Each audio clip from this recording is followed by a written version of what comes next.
Bellevue City Council meeting for May 2nd, 2022. City Clerk, could you please call the roll? Mayor Robinson. Here. Deputy Mayor Newhouse. Here. Councilmember Barksdale. Here. Councilmember Lee. Here. Councilmember Robertson. Here. Councilmember Stokes. Here. And Councilmember Zahn. Here. Councilmember Robertson, could you please lead us in the flag salute? Please rise and join me in the flag salute. I pledge allegiance to the flag of the United States of America and to the republic for which it stands, one nation, under God, indivisible, with liberty and justice for all. Injustice for all.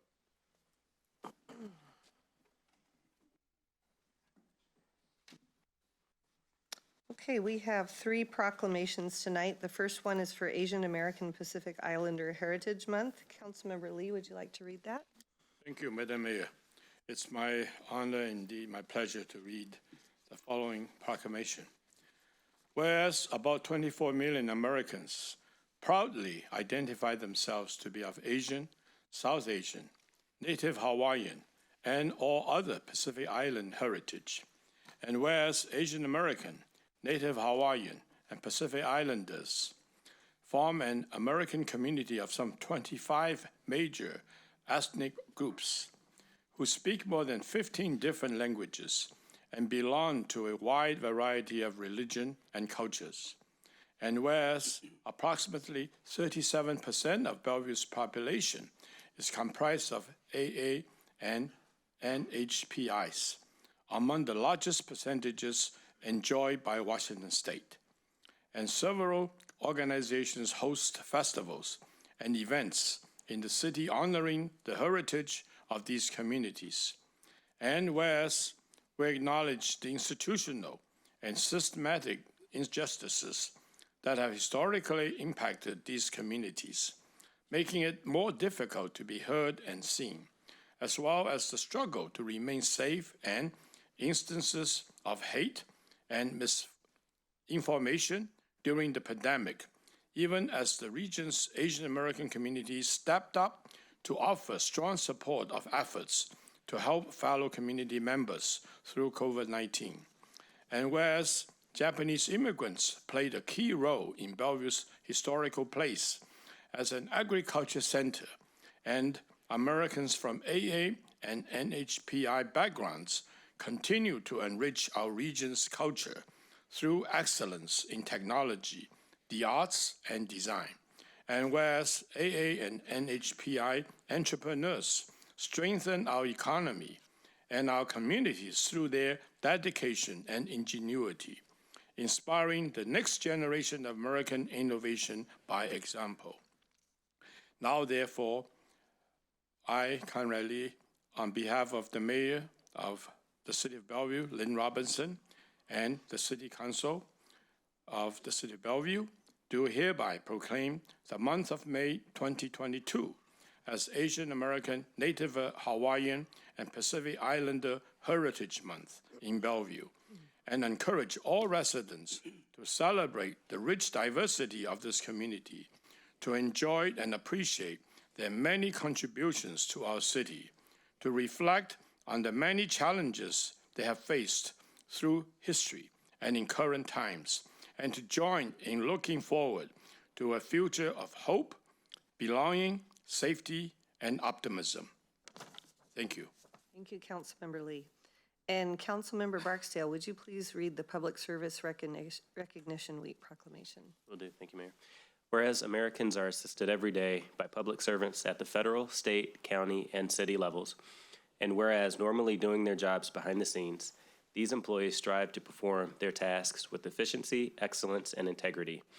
And whereas Bellevue's public servants, 1,500 staff across 13 departments, are recognized as an invaluable resource, helping countless residents thrive on a daily basis across our increasingly diverse community. And whereas many public servants, including military personnel, police officers, firefighters, and healthcare professionals, risk their lives daily doing their jobs. And whereas public service is a noble calling involving a variety of challenging and rewarding professions, from teachers to road crews, firefighters and police to astronauts. And whereas we benefit daily from the knowledge and skills of the highly trained individuals who work in our government. Now, therefore, on behalf of Lynn Robinson, Mayor of the City of Bellevue, Washington, and on behalf of its City Council, do hereby proclaim the week of May 1st through 7th, 2022 as Public Service Recognition Week in Bellevue, and urge all citizens to reflect on the contributions of public employees who carry out the missions of our various branches of government. Thank you. And Councilmember Stokes, could you please read the International Firefighters Day Proclamation? Thank you, Mayor.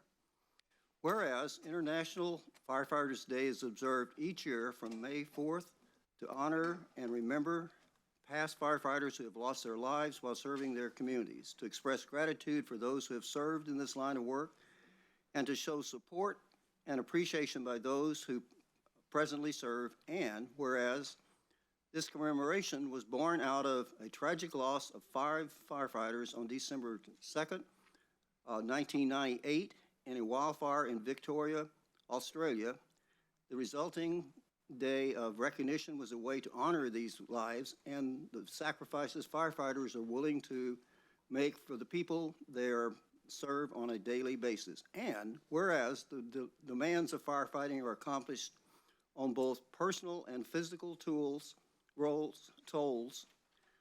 that all firefighters knowingly accept while making their lives to protect the lives of others.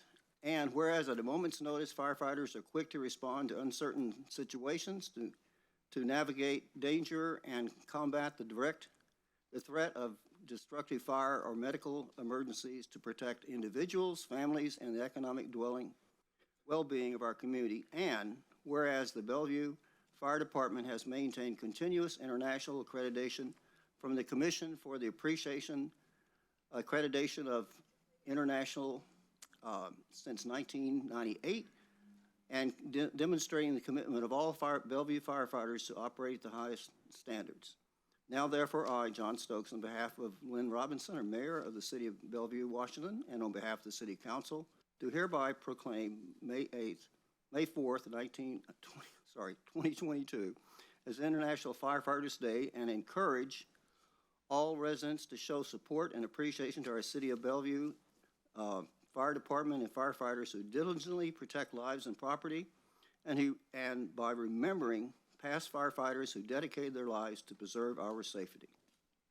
Thank you, Councilmember Stokes. Is there a motion to approve the agenda? I move to approve the agenda. All those in favor? Aye. Any opposed? City Clerk, do we have anybody signed up for oral communications? Yes, thank you, Mayor. This evening we have 5 registered speakers, and just a reminder to the public, oral communications is for a maximum of 30 minutes, and there can be 3 speakers speaking to any one side of one topic. And if you are participating virtually, I will unmute you, and then when we can hear you, your time will begin. If you are joining us in the room, please step forward to one of the microphones there at the table and speak into the microphone.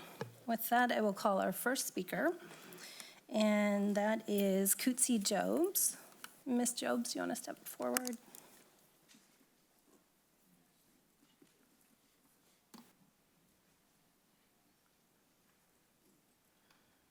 Good evening, Council. My name is Cootsie Jobs, and my husband is firefighter engineer Justin Jobs, a faithful 19-year employee who has been denied reasonable accommodation for his religious exemption from the COVID-19 vaccine. I was here a couple of weeks ago and noticed a plaque that stated the City of Bellevue's core values. It states exceptional public service, stewardship, commitment to employees, integrity, and innovation. On our drive down from Linden tonight, I looked up the definition of the word integrity, and here's what I found. The quality of being honest and having strong moral principles, moral uprightness. Interestingly enough, it also means this, the state of being whole and undivided. To be honest, we don't know if you, the council, has any authority to fight on behalf of these firefighters, but I pray that you have the integrity to uphold Bellevue's core values and commit to doing all you can to bring these faithful, long-standing employees back to work. As I sang for you last week, science requires that we ask questions and look at evidence. We all agree that when the vaccine was new and there was still much unknown about it, Everyone hoped it would do what was promised. We hoped it would arrest the spread and bring the pandemic to a close. If it actually did what it was supposed to do, we should have seen high rates of transmission between firefighters living like family before the vaccine and low rates after. But this isn't the case. In fact, the exact opposite happened. The evidence shows that the rate of transmission within Bellevue fire stations went up exponentially after the introduction of the vaccine and after the unvaccinated firefighters were not permitted to work. On one day in December, the peak in COVID cases resulted in 21 out of the 48 required firefighters required per shift out sick. My husband doesn't recall any spread at his station throughout the first 20 months. And I hate to be the one to break the news to you, but they weren't masking or distancing. Justin had Delta in November of 2020. He didn't spread it to coworkers or patients. He didn't even spread it to 3 of our 5 children. He tested positive for antibodies and got a much more mild case this past January. His primary care physician wrote a letter stating that due to his natural immunity, Justin poses no threat to either his coworkers or the public. Numerous current studies support this. Why then is this not considered valid immunity by the city? The overwhelming majority of departments in this state retain their unvaccinated firefighters with no adverse effects. Snohomish Regional Fire and Rescue just decided to bring their firefighters back. Even the mayor of Washington, D.C. recently backed off vaccine mandates for firefighters. Why is it still being required in King County as the pandemic wanes? In honor of International Firefighters Day and the public servants who have risked their lives for you, I ask you to please have integrity and act according to strong moral principle. Please commit to your city employees that you will speak up for them and that you will do everything you can to keep this fire department whole. Thank you. Thank you, Ms. Jobs. The next speaker on the list is David Peterson, who's joining us virtually. Mr. Peterson, can you hear me? Yes, I can hear you. Can you hear me? Mr. Peterson, can you hear me? Yes, I can hear you. Can you hear me?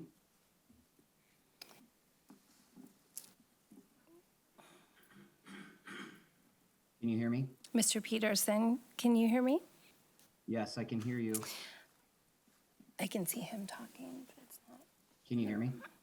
I'm going to skip to the next speaker, and I'm going to circle back to you, Mr. Peterson. I think we're having some audio issues in the room. The next speaker is Marguerite Richard. Ms. Richard, please step to the table.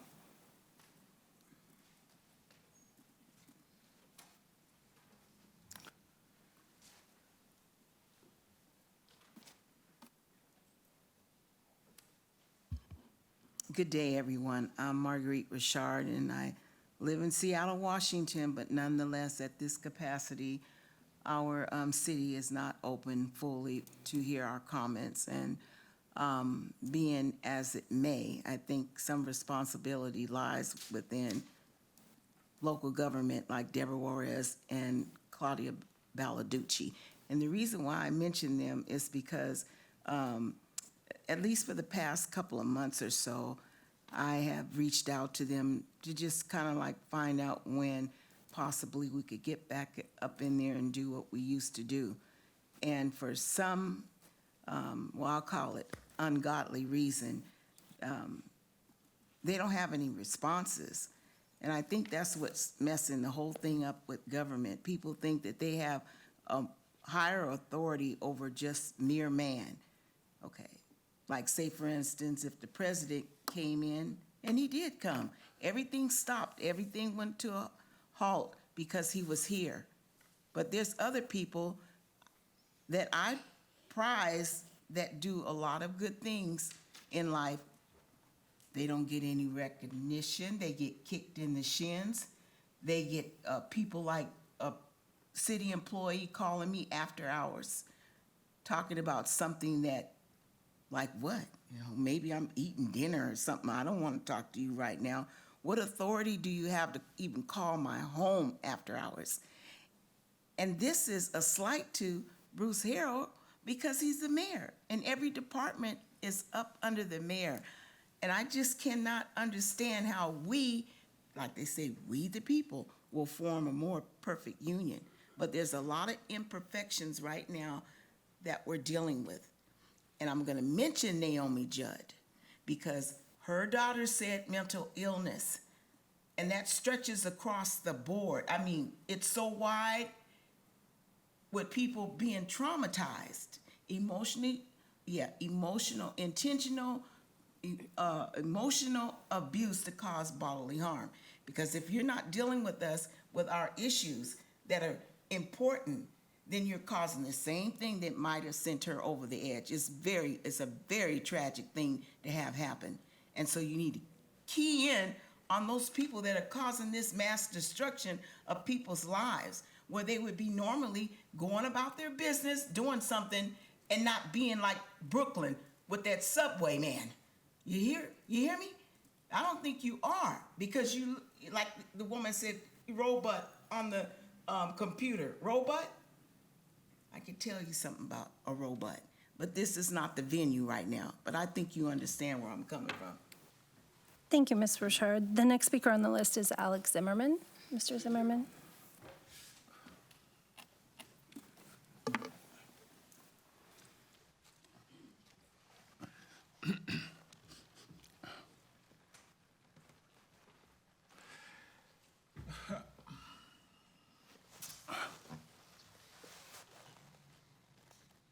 Sieg Heil.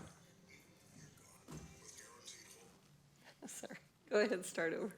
Sieg Heil, my lovely, damn Nazi fascist mob bandita. My name Alex Zimmerman, and I want to speak to you because honestly I like Bellevue Council. You bring Bellevue 3-liter engine to hybrid, so this means you did something what is very reasonable, practical, like business and like economy. Is this good? This look different from example from King Country Council, who never doing this right now, and never want doing this. Or to Seattle Council, who don't want doing this. In Seattle Times, ask him many times about this, no answer. Last week they talk, no, we never will be doing this. It's very interesting. Because Seattle Council is have a 5-6 women, few minority, who by definition supposed to be represent people, is they don't doing this. It's very interesting.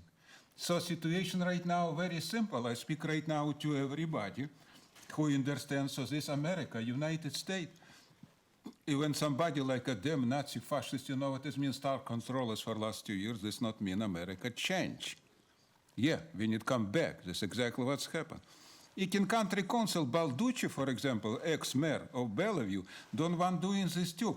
But many people in King Country Council sit in chamber for 30 years. So they very stupid right now, look like Soviet Union Politburo. You don't understand. So why Bellevue did this hybrid, you know what it means, is they cannot doing this. Where is the reason? Maybe because Bellevue have only council part-time, you work only for a couple $1,000. But this crook work for $150,000. Council in Seattle, in council in Bellevue, in King Country for $150,000. But they doing part-time job right now like you. My question right now, who will open a class action against this crook, bandita, and killer, murder, you know what it means, for give money back? They never donate $1 for 2 years for homeless or poor people. $150,000 sitting home like a welfare? Yeah, no, I don't talk about $300 your dinner, it's okay. Comparable to 1 million what is cost each council in King Country in Seattle. So right now I speak to everybody, guys, stand up, come America back. New normal is not about America. 250 year, you best of the best. Why we need right now be worst of the worst? I don't have opinion about this. So the Heil, my Führer, in my opinion to you, go bring back something different back to America. Thank you very much. Thank you, Mr. Zimmerman. Our last two speakers are virtually participating this evening, but I understand we have established connection. So, Mr. Peterson, I'm going to circle back to you. Can you hear me? Yes, can you hear me? Yes, thank you. Your time begins now. Okay, thank you. Thank you, Mayor, City Council, for allowing me to speak tonight. I'm speaking today on behalf of your most valuable asset, your firefighters. Today, you have made multiple proclamations on public safety and International Firefighters Day. You mentioned support, appreciation, levels of experience, and individual acceptance of the dangers of their job. I ask you to pause and take a moment and think about those words. You also ask the community to support these firefighters. At my fire department, Snohomish Regional Fire and Rescue, our fire chief made a promise on April 14th in a commissioners meeting to bring back 13 unvaccinated firefighters. The very next meeting on April 28th, he kept his promise, and the commissioners voted unanimously to bring us back. So there is hope. Our union and the fire chief worked collaboratively to find a solution within the governor's proclamation to allow unvaccinated firefighters to continue to serve the community they love. If you are being counseled that there is no way to accommodate your members, you're being told a lie. Bellevue can be the first and lead the way in King County by making this a non-issue, a non-political issue. You should be the first. When this all comes out in the end, I want to see Bellevue on top. What a great day to turn this ship around and correct the course for your unvaccinated firefighters, as well as the community that they serve. Previously, in your proclamation, you talked a lot about how the community should step up and support these firefighters. These firefighters work tirelessly every single shift to do the best job that they can in serving the community. In my belief, I think you've got your assets backwards. You're literally using this mandate as a way to keep dedicated professionals from doing what they love most, serving the public. I ask that you take a moment and pause, understand what these people go through, the sacrifices that they make.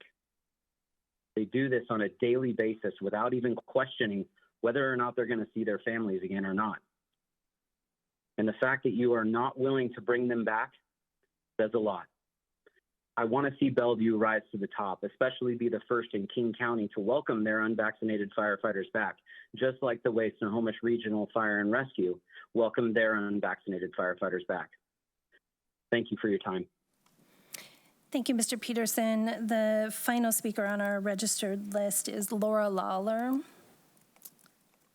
And Ms. Lawler, can you hear me? Yes, I can. Can you hear me? Yes, thank you. Your time begins now. All right. Thank you guys so much for this opportunity to speak. I wanted to talk about the ongoing development of Northeast 6th Place, which, if you're not familiar, is located near the intersection of Northeast 8th Avenue and 140th Avenue. This is directly behind our property, so we have watched it unfold and we have seen the building plans for what remains.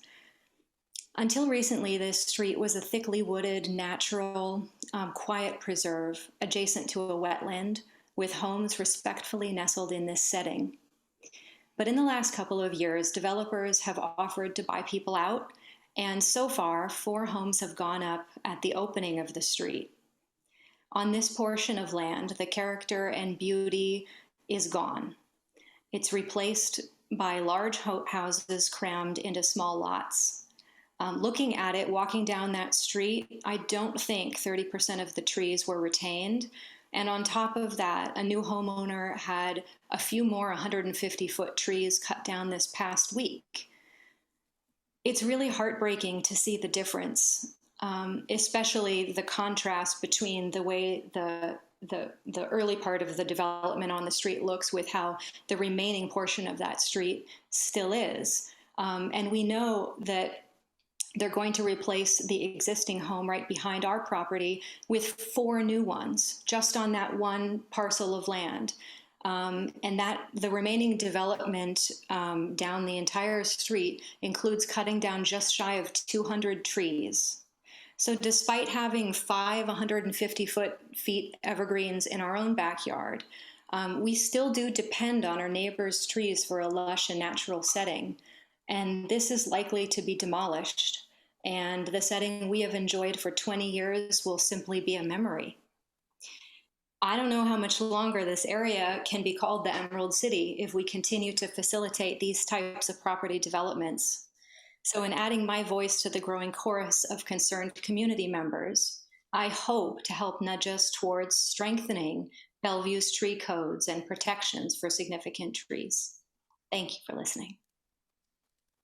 That does bring us to the end of our pre-registered list. So at this point, I would do an additional call out. Is there anyone in the room with us in council chambers or connected virtually who would like to make communication to the council? If so, please raise your hand in the room. Sir, please step forward.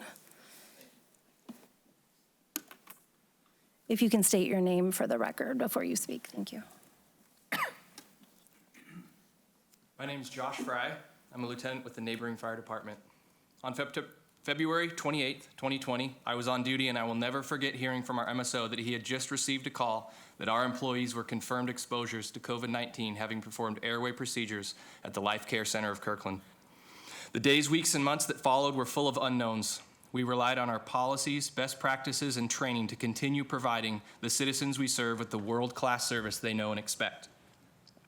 The global COVID-19 pandemic did not change the ability of first responders to provide safe and effective emergency response to the communities they are sworn to serve.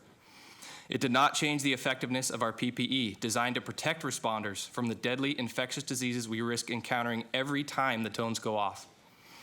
It did not change the ability of the fire service to innovate and adapt our daily routines to reduce the risk of bringing highly transmissible infectious diseases into our firehouses or back home to our families. The availability of a vaccine for COVID-19 did not change the ability of the fire department to continue providing world-class service to the citizens that we serve. I ask you then, what did change? What changed to make the daily symptom checks and pre-shift testing no longer effective, to make decontamination and social distancing no longer effective? All of these practices were remarkably effective at keeping fire departments fully staffed and ready to respond to the citizens' calls for service for 20 months. Suddenly, on October 18th, when a mandate for vaccination went into effect, these inexpensive and common infectious disease prevention measures became ineffective to accommodate the religious beliefs of a group of employees who could not receive this vaccination.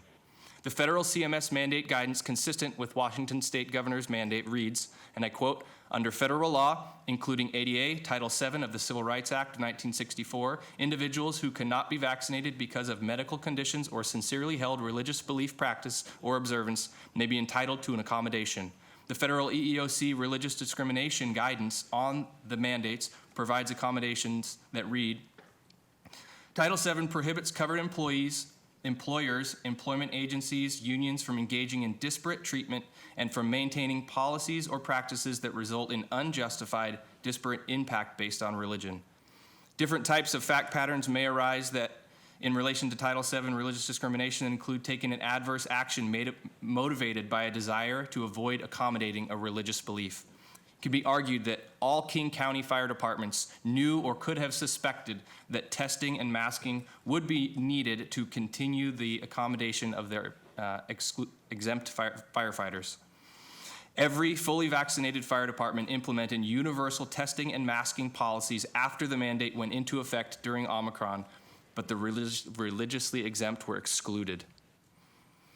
The law provides room for accommodations. I urge you now, uphold the law, save the careers of myself and these outstanding fire department employees, allow us all to continue providing your constituents with the world-class service they know and expect. Thank you. Thank you, Mr. Bragg. At this point, I will do one additional call out. We still have a few minutes left. If there is anyone participating virtually that would like to make comment or in the room, please raise your hand. Mayor, I do not see any hands. Thank you. Next up is the report of the city manager, Mr. Miyake. Good evening, Mayor. Council members, I have one item under the city manager's report this evening to report on, and that is an update on how we are reopening our city facilities and how we are delivering services and how we're delivering seasonal programming. And this is all based on the latest orders from the governor's office as well as guidance from our King County Health Department. Joining us this evening is Tony Call from our Finance and Asset Management Department, Director, I might add, Michael Shiosaki, Director, and Shelley Brittingham, Assistant Directors from the Parks and Community Services Department, and Mike McCormick-Huntelman, Assistant Director from the Community Development Department, who will provide an update to the council on some of the lessons learned during the pandemic from the neighborhoods. With that, I'm going to go ahead and turn it over to Tony Call to begin the presentation. Tony. Certainly.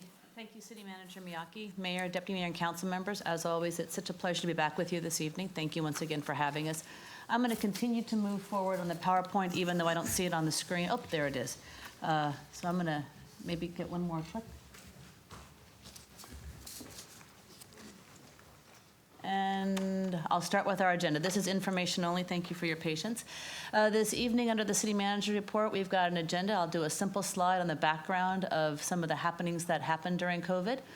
I'll spend a little bit of time talking about City Hall and the facility things that are happening around COVID in response. Shelley Brittingham is here to talk about Parks and Community Services. Mike McCormick-Huntelman is here to talk about community engagement and how that has changed. And then to round us out and finish us up, Charmaine Ariando from the DS over there will talk about council boards and commission. So a quick spot on the background. As you all know, it has been 2 years of a bit of a roller coaster when it comes to how our facilities have functioned and when they've been opened.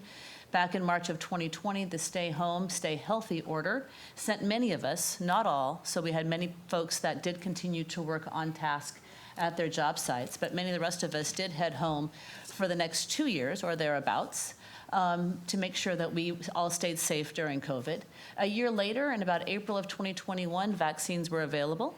And then a year after that, so back in about a month ago, effective March 30th, the City of Bellevue did announce that all of our city facilities would reopen fully to the public as of April 4th, 2022. So what is happening with City Hall and the facilities? I have a couple of bullet points that I'll take you through here. First of all, Service First, which is the main counter that you see as you walk into City Hall, is open and functioning. During COVID, we did answer many thousands of phone calls, but now we also have the desk staffed in person from 8 a.m. to 4 p.m. every day. You can walk up, you can get services to development services, to the police, you can find your meeting rooms, they will help with wayfinding.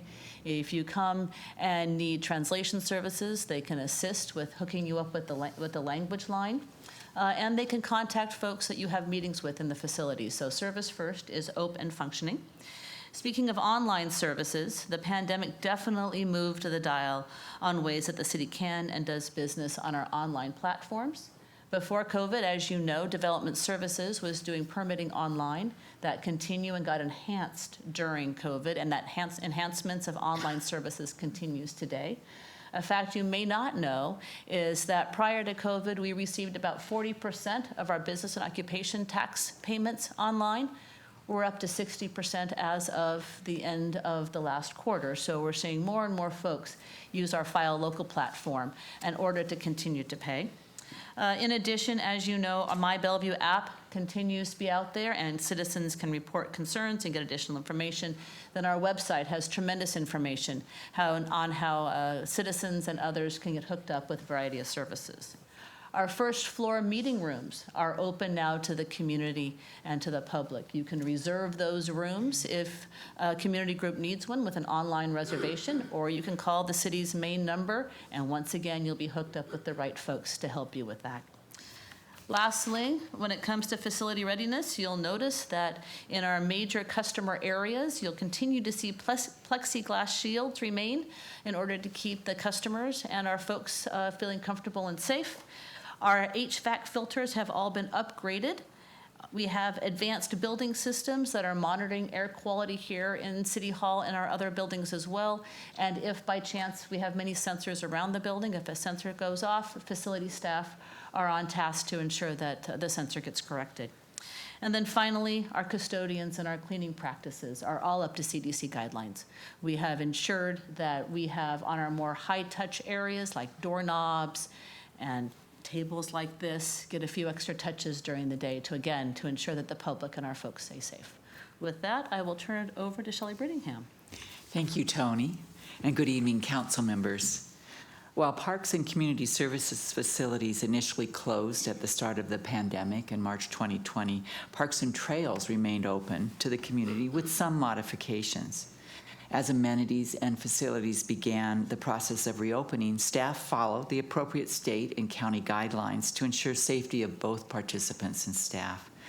These guidelines informed our staff about capacity levels for indoor facilities, programs and services, physical distancing, mask wearing and vaccine verification, as well as specific requirement for programs such as day camps, sports activities, and special events. Our resource management staff and natural resource staff ensured our outdoor and indoor facilities were maintained and prepared for participants to resume programs at the appropriate time. Similar to City Hall, plexiglass shields were put in place, HVAC systems were updated. Currently, our facilities continue to provide masks for participants and visitors as requested, though they are not required, daily high touch point cleanings and hand sanitizing stations. While some indoor facilities were able to reopen in 2020, the majority of our indoor facilities began reopening in 2021, and currently all of our facilities are open and providing programs and services. During the time of reopening, staff remained mindful of the goals you see on your screen as they began to provide more programs and services. At the beginning of the pandemic, community center and recreation facilities reached out to participants via phone, email, and other ways to survey to assure well-being and continued engagement opportunities. As an example, Highland Community Center initially began group meetings with adaptive recreation participants via Zoom on a regular basis to strengthen and foster connections and reduce isolation. Virtual programming was developed to help bridge the gap until participants could return to in-person programs.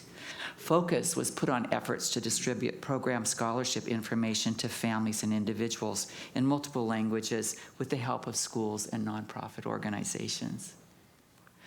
We learned from these early first steps in providing virtual programs for participants to bridge the gap until we could return in person that virtual programming had resulted in increased access for some populations. We continue to maintain and develop new virtual programming options even as we have returned to in-person programming at our sites. As an example, Bellevue Youth Theater began live streaming their performances in the summer of 2021.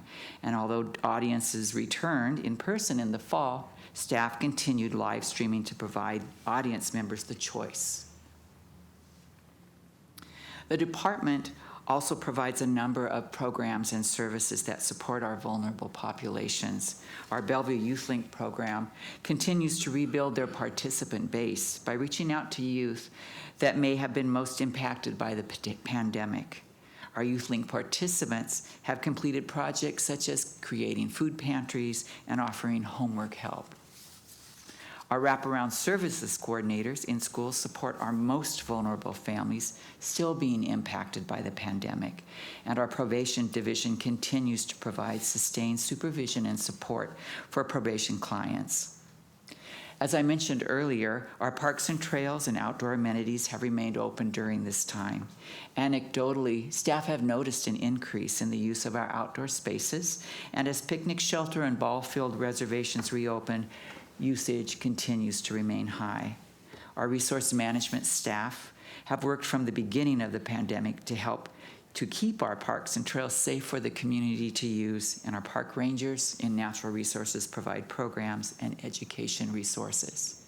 Now I'm going to turn the presentation over to Mike McCormick-Huntleman, who will talk about community engagement. Thank you, Shelley. Good evening, Mayor, Deputy Mayor, council members. Really great being with you tonight.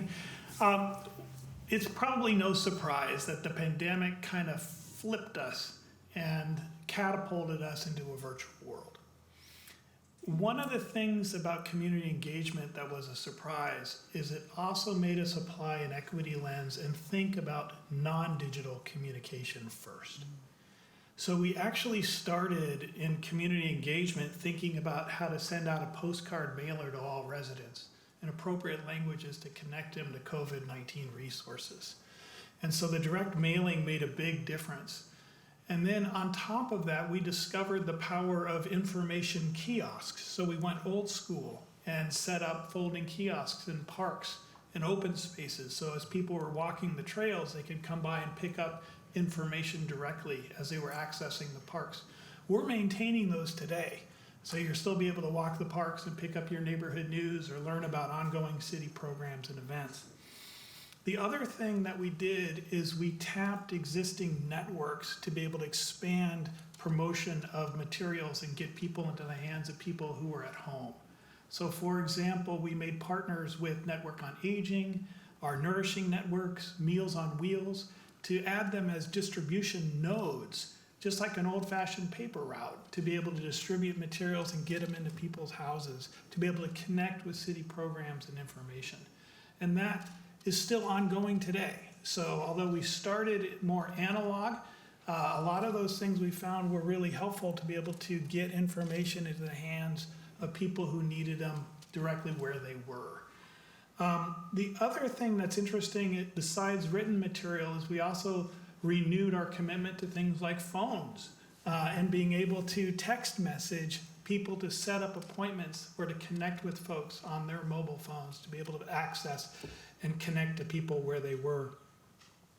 The thing that I'm excited about today, so today I remember on Friday the 13th in 2020, we closed Mini City Hall.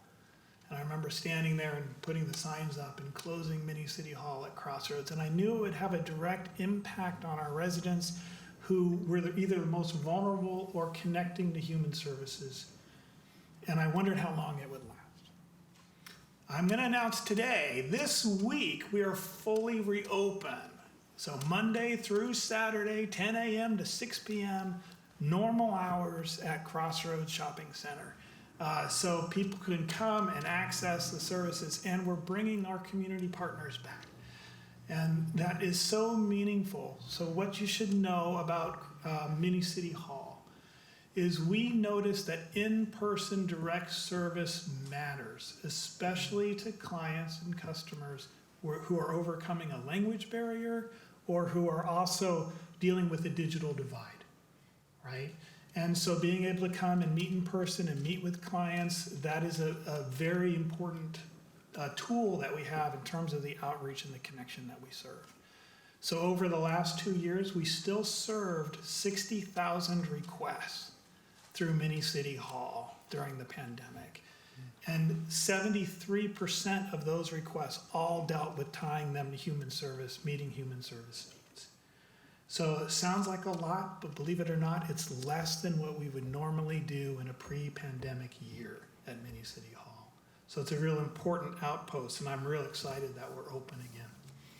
I wanted to speak briefly to what lessons we learned in terms of virtual engagement, because you know that we teamed and we Zoomed and we did a lot of meetings online. And we should know that there were a couple of key lessons learned through all of that. One is when we did Zoom meetings and webinars and open houses and virtual forums, our attendance at these events did not decrease from pre-pandemic levels. And in fact, they increased. People wanted to know what was going on. They wanted to participate. They wanted to engage. And we had more access from folks that typically did not show up to things that started showing up because it was more accessible virtually. We also learned some valuable new tools in terms of adding closed captioning, videotaping events so that people could watch them later and on demand. Right? Being able for the community to participate in those virtual forums lowered barriers for people to participate. And we want to continue those things as well. We also blew up the Engaging Bellevue platform. So now departments across the city are using it. You can go on there and give feedback on the curbside management plan. You can give feedback for Bellevue Police on body cameras, right? Or the CCAT program. You can dive into, for parks and open space, we had a mapping tool where people were putting pins all across the city of the places we wanted parks and open space development. That tool right now is being used for the periodic update for the comprehensive plan. And it's going to hold a vast resource of materials for people to learn about the city of Bellevue and to plan the next 20 years. And it's going to be a key place to solicit input. So I'm real excited about that. We also learned that short videos actually are really in high demand. People want to be able to watch something quick to capture what is going on and to connect to programs and also to provide feedback and information. So we're going to see more increases in those things. Today, everything is about exploring what are the protocols around hybrid meetings and how do you do those well. You'll notice tonight is a perfect example of that, where we're doing stuff both in person and online at the same time. Well, that's more complicated than it looks. And there's a lot of back-end stuff, and there's a lot of rules to that engagement that we're trying to figure out from a best practice standpoint, how to do it and how to facilitate those meetings well to include the online community, the remote community, as well as the in-person community without preferencing one over the other. So those are some of the things that we learned. Finally, I want to speak to the role of in-person engagement. One of the things I think we also learned throughout this pandemic is how important it is for people to connect in person. There's really no substitute for it. I'm partial. I love in person. But that's why we wanted to set up events and things in person, because we knew our community was hungry for it. You saw that when we briefly opened last summer and we started doing neighborhood walks again, and all of a sudden the community came out and said, I'm here. Let's walk together. Let's talk together. Let's talk about what's important to our neighborhoods and our community. We expect that again now. You saw it at Kelsey Creek this last weekend with the sheep shearing and the community event that was. You're going to see it on May 14th for the Experience Bellevue workshop. There's my shameless plug. And we've got 20 workshops from all departments participating in this to be able to welcome the community, to help them connect with what's going on in our city and see it through fresh eyes. Whether it's walking and getting a neighborhood tour of East Trail, going on a bus tour of our neighborhoods, exploring affordable housing. I mean, you name it, it's part of there, and I'm excited about that. And you, as council, you're invited to participate as well, and welcome people first thing that Saturday morning. And finally, I do want to say that we are recruiting again for this year's Bellevue Essentials class. It just opened up, and it's another way for people to show up, connect with one another as a cohort, learn about the city and the operations and how to be engaged. And these are just a few of the offerings that are being put out there. But when we look at community engagement as a city, we are looking now at a toolbox that is full and overflowing. From all of the analog ways of engaging our community to the virtual ones to the in-person ones, we need to use them all. And we need to be very intentional about which ones we're using and why, to get the best outcomes to engage the most diverse community broadly in how the city is doing business. And with that, I'm going to close. I know I probably went a little longer, and I'm going to turn it over to Charmaine. Charmaine? Thanks, Mike. Excuse me. Thank you, Council, for having us here this evening. So I'm going to talk to you a little bit about, excuse me, I have had this tickle in my throat. About how our open public meetings have been adapted to meet our current needs for both council and then for future for boards and commissions.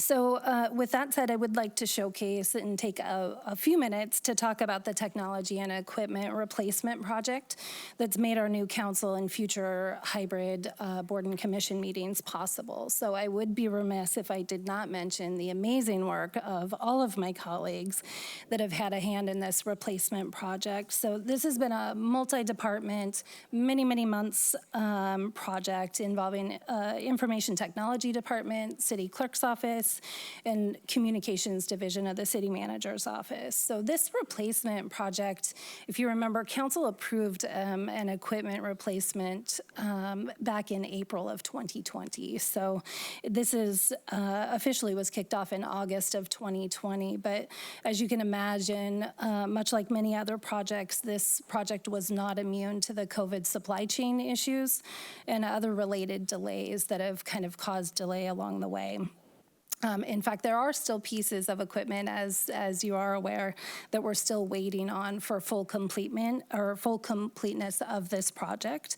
However, due to the dedication of the dedicated staff and perseverance of the team that I will mention here shortly, they've been able to put together a successful hybrid meeting experience utilizing a mix of old equipment and new equipment.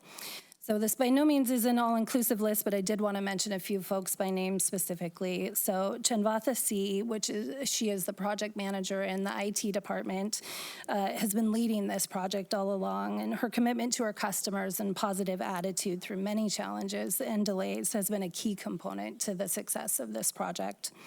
In addition, I want to thank Jason Hale, Sam Miller, and Jeff Chandler, also from the IT department, and Michelle DeGrand, Robin Steele, Ben Shahabi, and David Richardson from the communications team, who are mostly in the back room and don't actually get to see you, see the front of your faces. And then finally, Michelle Luce to my right, Karen Roberts to my left, and Karen Hohu from the city clerk's office in testing. So each and every person has played a critical role in the success of this project, and what does that all mean to you? So for council, this means we were able to successfully convert from fully remote meetings to what we have today, which is a hybrid environment where we are able to integrate both folks online and folks in the room. And for the public, there's a few new features that I would like to highlight tonight. First of all, the public obviously has the choice whether to attend these meetings virtually via Zoom or attend in person in council chambers. And for those that do attend in council chambers, we do have an added feature of, we have some QR codes out available for quick and easy access to council agendas and board and commission agendas. We also have QR codes for signing up for oral communication and public hearing testimony, and those forms open up at 5 p.m. the night of the meeting. And then that's essentially council meetings in a nutshell now. And then switching gears really quickly to talk about boards and commissions for a minute. The same technology equipment replacement has occurred in 1E113, which, as the council knows, used to be the study session room that is now and will continue to be the meeting room for our boards and commissions once they return to in-person meetings. So that equipment has also been replaced. The citizens and public will have the same experiences they're having here with council this evening. While our boards and commissions are continuing to meet in a fully remote capacity at this time, they will soon begin those hybrid meetings. And we don't have a specific date for that yet. However, when that is determined, we will communicate that widely. As always, the location for all of the council and board and commission meetings, whether they are virtual or in person, have all of the connection and location details on the agendas. So that's it from me this evening, but on behalf of our entire team here, I'd like to thank you for the opportunity to highlight a few of the ways that we've been able to adapt city services and continue improving the experiences of those that we serve. So with that, I will turn it back to you, Mayor. Well, thank you. Great presentation. I just wonder if you can give a website and a phone number where people can access more information on the programs that you described that are coming up. Absolutely. So the website, just go to the city website, bellevue.gov, type in neighborhoods, and you'll be able to connect both with Bellevue Essentials and with the Experience Bellevue workshop under classes and events. Is there a phone number if somebody's not on a computer? My general number, I would have them call 425-452-4089. Thank you. Thank you. Okay, next up is the consent calendar. Do we have a motion? I move to approve the consent calendar. All those in favor, say aye. Any opposed?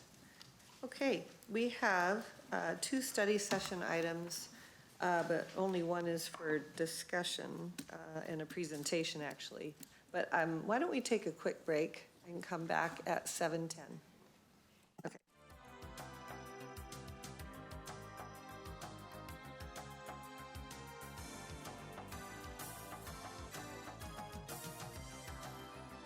We have 2 study session items tonight. Mr. Miyake, would you like to introduce the first one?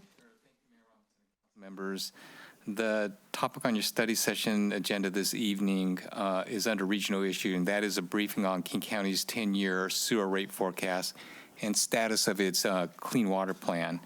At the conclusion of the presentation this evening, we are seeking council direction on sending a letter to both the King County Exec as well as the King County Council regarding the city's interest on the development of the clean water plan and the city's desire to have an ongoing dialogue with the county as they move forward in the development of that plan. So we have several members of the staff and from King County joining us this evening. We have Nav Otto, Director of the Utilities Department, also Genesee Atkins, Chief of External Affairs, and Lacey Jane Wolf, also with the City Assistant Director of the Intergovernment Affairs, and Cameron Gural, who is the Director of the King County Wastewater Treatment Division. And I believe we may have, is anybody joining us virtually, or is that? Courtney Black, one of our Okay, supervisors in finance. Okay, and with that, I'll go ahead and turn it over to you to kick off the presentation off. Thank you, Mr. Miyake. Ordinarily, I'm always worried following Mike McCormick Handelman, because he always has such exciting topics to talk about. But I think I've got him beat. Today, we're going to talk about sewer rates. And we've got King County here to help us with that discussion. So just stay calm, don't get too excited. So thank you, and good evening, Mayor, Deputy Mayor, and council members. As Mr. Miyake mentioned, we have Cameron Gural, who is the King County Wastewater Treatment Division Director, and he is going to provide us an update on the county's proposed wastewater treatment rates. So King County is an important partner for Bellevue in delivering wastewater sewer services to the community. The city contracts with the county for wastewater conveyance and treatment. And the cost that we pay to King County for these services comprise about 55% of the city's sewer utility budget. So policy and budget decisions that King County makes have a very direct impact on our customers' sewer utility bills. King County Council is responsible for setting the regional sewer rate and is expected to adopt that rate in June of 2022. In addition to the annual rate-making process, the county is in the midst of developing its clean water plan, and that is a roadmap that will guide the county's wastewater operating and capital investment policies and budgets going for the next 40 years. So we have that this plan is going to have significant implications on future rates, and which are just currently expected to be doubling over the next 10 years. King County's Regional Water Quality Committee, RWQC, has oversight over the development of the Clean Water Plan, and Councilmember Lee represents Sound Cities Association on this committee. RWQC and other stakeholders have voiced concerns about King County's future sewer rates, and the county has paused development of the Clean Water Plan to consider this feedback. This pause is an opportunity for our council to join the stakeholders' voices and to help set the stage for a productive Clean Water Plan process. So therefore tonight, we're going to be looking for council direction on whether Bellevue should draft a letter in support of King County providing cost-benefit information as well as options for all of us to consider as they develop the Clean Water Plan. With that, we are really fortunate to have Cameron Gural here tonight to give us an update on the sewer rates for 2022 as well as for the next 10 years. Thank you very much, Nav. Really appreciate the opportunity to join you here tonight, so thank you very much. As I mentioned, I'm joined here tonight. Courtney Black is available kind of virtually here to answer questions if you have them later. She's with our Finance and Administration section. Also, Sharman Heron with our Government Relations Office is here in the audience. We very much appreciate the opportunity to talk with the Bellevue Council and our partnership with Bellevue. I would echo much of what Nav said. It's a pleasure working with her and her staff. We speak fairly regularly and have lots to talk about because there's a lot of projects and planning in which both the City of Bellevue and King County Wastewater Treatment have a common interest. So we look forward to the continuing good working relationship. I also want to thank Councilmember Lee, who serves on the Regional Water Quality Committee and provides his service and his leadership to us there. I've just got a few slides I'll go through one by one. Feel free to interrupt and ask questions during or afterwards. And then a couple of things that didn't make it on the slides I'll offer some comments on as well. Let's see if this works. It's moving things, but there we go. So here's kind of an overview of what I'd like to talk about here tonight. We do an annual sewer rate process. So it's the rate that we charge, the wholesale wastewater conveyance and treatment rate that we charge to city partners like Bellevue. In fact, we have 34 different contract agencies. Bellevue is one of them, but they're divided about half cities and half sewer districts. The sewer rate is the largest share of the revenue that comes into my division. We need that to operate 24/7, 365. This is a service that does not ever stop. Wastewater treatment happens all the time. And we design and build capital projects for capacity, asset management, and regulatory compliance. I'll talk more about each of those later on in the presentation. One of the groups that advises us very strongly and very regularly is the longly named MUPAC, Metropolitan Water Pollution Abatement Advisory Committee. Bellevue staff attend that committee meeting and the subcommittees very regularly. They work with us every year on the sewer rate. This year, for this year's rate, they especially asked to have more information earlier and more transparently. And so we attempted to do that this year, advancing information in time kind of up the chain by starting this process in January. And we had about 6 meetings with that group over the course of about 3 months. We shared information on cost drivers. You'll hear those here tonight as well, and the applicable financial policies. MUPAC did send a letter to the county executive expressing their interests and stating their concerns about the sewer rate. They called for support for adequate revenue and also mentioned concerns about long-term affordability. I believe they approved a letter, the same letter essentially, to go to the county council, so that is also coming out. Those right now are the formal written correspondence that has come into the process. But as I said, we've had lots of meetings, and so we've had entertained questions and heard a lot of verbal input. The county executive is proposing a 5.75% increase for 2023. And we are identifying higher rates in the 10-year rate plan or forecast. I should pause here to say that the only decision the county council will make is for the 2023 rate. They are not making decisions on any out years. We provide the rate plan to give a look ahead, but those are not set in stone. They're not adopted rates. So they are a forecast. Now, since the executive has made his proposal, the process is shifting over to the county council. As mentioned, the Regional Water Quality Committee will have a briefing on this next week.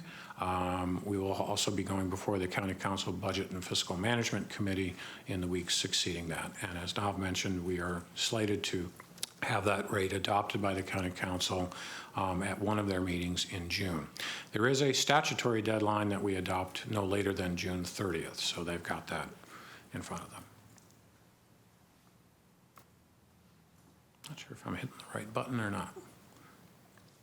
Oh, went too far. Okay, so I mentioned key drivers for the sewer rate. I will go through many of these with individual slides, but this is an overview. We always need to make sure there's adequate capacity in the system to meet the needs of growth.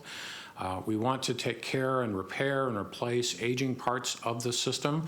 Much of the system is same vintage I am in the 1960s, and I can feel the aches and pains now, and so is our system from time to time, needing to get things taken care of there.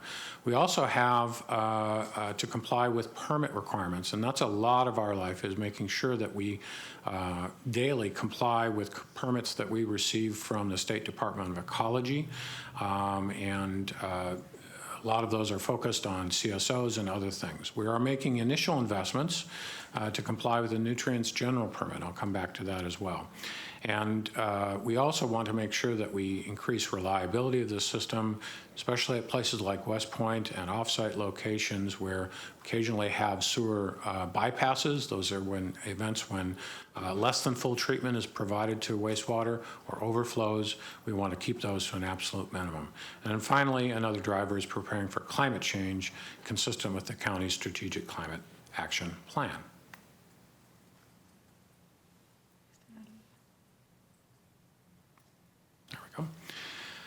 So we'll talk about a few of these in a little more detail. Asset management is a big deal for us. This means taking care of everything in the italics there: plants, pumps, motors, pipelines, storage tanks. Just to give you a sense, we have a total of 5 plants, 3 large regional plants, about 50 pump and regulator stations, and about 400 miles of conveyance pipeline. So you can get a sense of the scale of the system. It's one of the largest wastewater systems in the country. We identify tiers of those actions, and we focus on Tier 1, the highest priority projects. Those are the ones that are identified as the highest likelihood for failure and risk of failure, or severity of failure. We coordinate asset management projects to do these as efficiently as possible, working to do multiple things at the same time if we can in the same physical location, taking advantage of, let's say, a city partner project that might be opening up a street at the same time. We'll see if we can do something concurrently. And we're always looking for opportunities to improve efficiency of operations to reduce operational cost.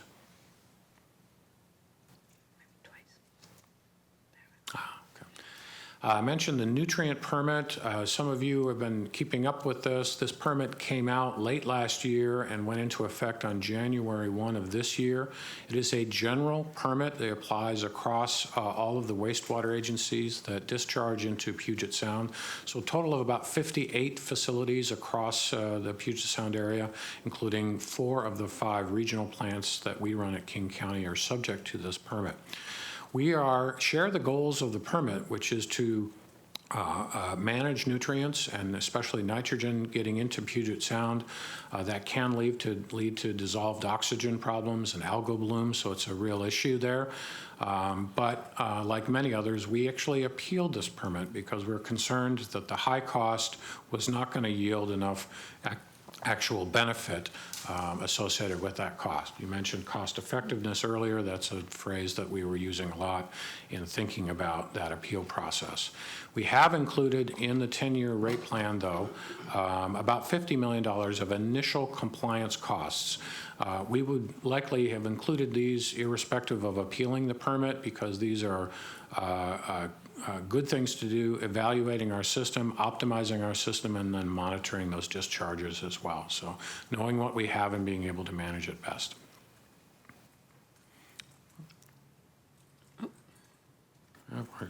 No.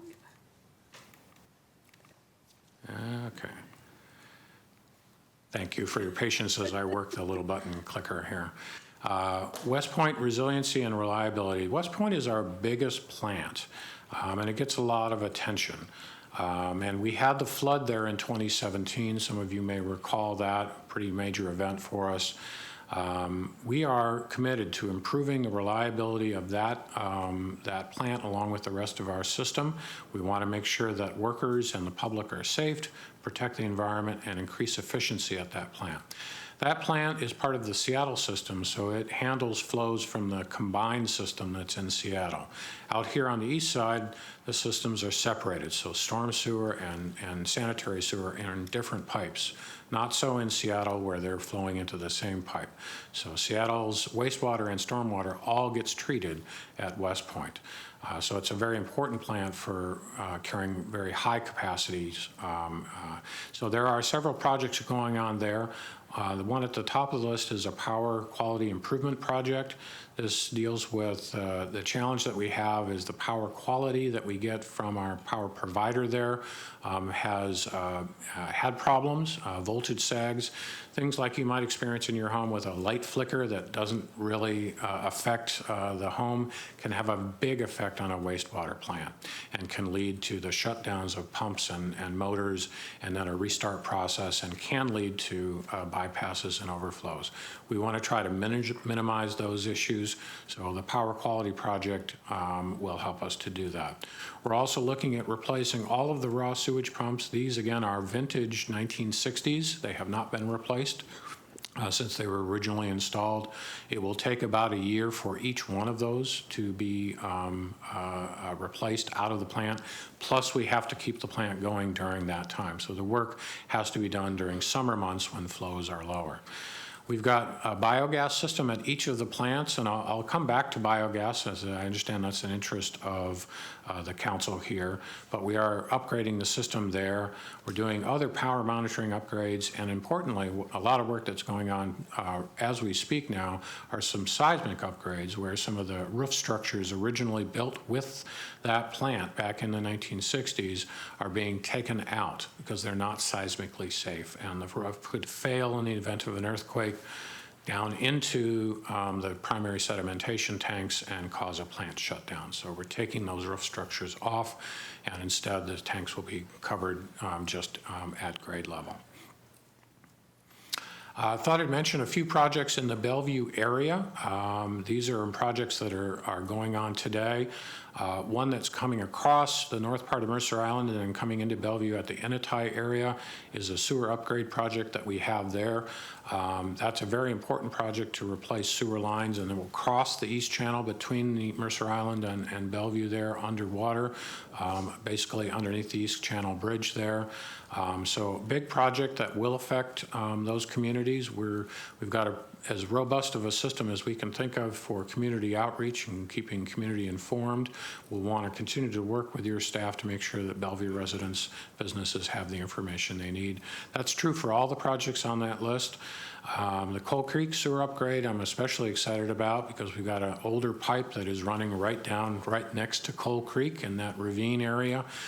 So we want to take that out, move it away from the creek so we can improve the environment there and upgrade that line.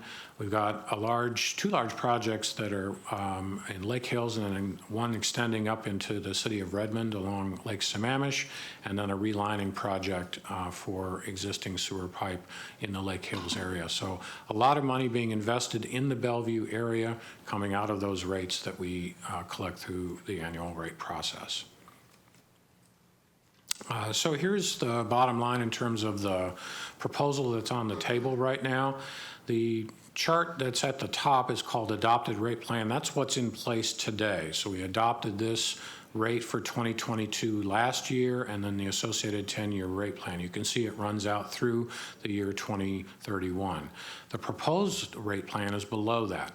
That's the new plan. So we've referenced our current rate in 2022, and then the proposal on the table is the proposed rate for 2023. And for the audience, I'm just using the pointer here to point at that box that says the 2022 process. So that is the proposal there that has the 5.75%. It would result in what we call a monthly sewer rate for the average single-family home of about $52.11. That's $2.84 more than today's rate of $49.27. That's a 5.75 for 2023. As you look to the right on that proposed rate plan, you'll see a series of 5.75s in the rate row out through 2027, and then a series of 9% from 2028 through 2032. Those are larger increases, and they primarily relate to additional investments related to CSO compliance. I can talk more about that if that's of interest to the council. Below, I've hit on most of these main points that are in the arrow bullets there. The CSO projects are driving some of those costs. We are prioritizing West Point and other investments there. I won't go back all through that. The last bullet does note that these projects will require some staff as well. We have just short of 700 staff in my division right now. In order to ramp up our capital program to meet the needs of all these different asset management and other regulatory compliance projects, we are looking at about 96 additional FTEs. When those get authorized is up to the county council, and that will be part of our budget process later this year. So the process is divided into two steps: the sewer rate first, and then the budget process, where we'll see if the county council authorizes any FTEs and how much and when. Oh, that's the little inset box. That was the animation I was supposed to show. The other thing that I wanted to highlight for you is the other decision that's in front of the county council this year is our capacity charge. Now, it's different than the sewer rate. Capacity charge is the charge to buy into the system. So if you're building a new home, a condominium, if you're adding an accessory dwelling unit, you would pay a capacity charge. What's shown on the chart here are the current capacity charge for 2022 of $70.39 per RCE, and then a proposed look ahead out to, again, 2032. In this case, we're showing a flat 3% increase per year. It was mentioned earlier, the Clean Water Plan is currently on pause. That plan, eventually when it gets restarted and completed, will help us to renew and update that capacity charge. So the 3% is a placeholder charge. It was intended, I think, to keep up with inflation before inflation started to exceed that, but that had been the previous level. So that's what's in place right now for the capacity charge. Just to note, the capacity charge is one place where we can help to achieve other goals, because the capacity charge can be tailored to household size and to income levels as well. So it does offer an opportunity for lower income residents to pay a reduced charge. And so we're happy about that. We're not able to do that with the sewer rate. That's a one-size-fits-all system, but for capacity charge, we can do that. And I think one more slide, and then I'll be happy to answer any of your questions. This process continues our conversation. We hope to have ongoing engagement. If you get a chance to read the MUPAC letter, you'll see that they want to continue to work with us on issues like asset management, nutrient regulations, and others. So the rest of their work program this year, in fact, we've got a retreat coming up with our executive board this week. They'll be setting that work program. We'll be working on issues like that. So more work to come, and we hope to continue to make this process better and more transparent for all participants as we go forward. And maybe back here sometime next year with the 2024 proposed rate, if you'll have me at that time. Thank you very much for your attention. Happy to answer your questions. Thank you.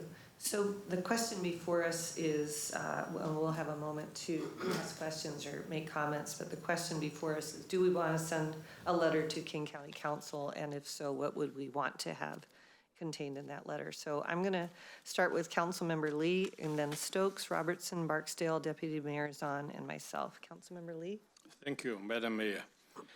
Thank you, Director Cameron, and your staff for coming to brief the council on the 2023 and then the 10-year sewer rates and the clean water plan. And these are very important topics, as we know, as sewer rates continue to increase and the cost of living also, that would add on to our customers.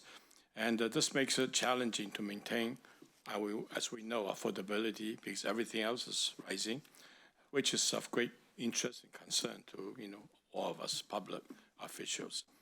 And so I've shared these questions and concerns as Sun City's Association representative, the Regional Water Quality Committee, as you mentioned. And we look at proposed sewer rates and clean water plan.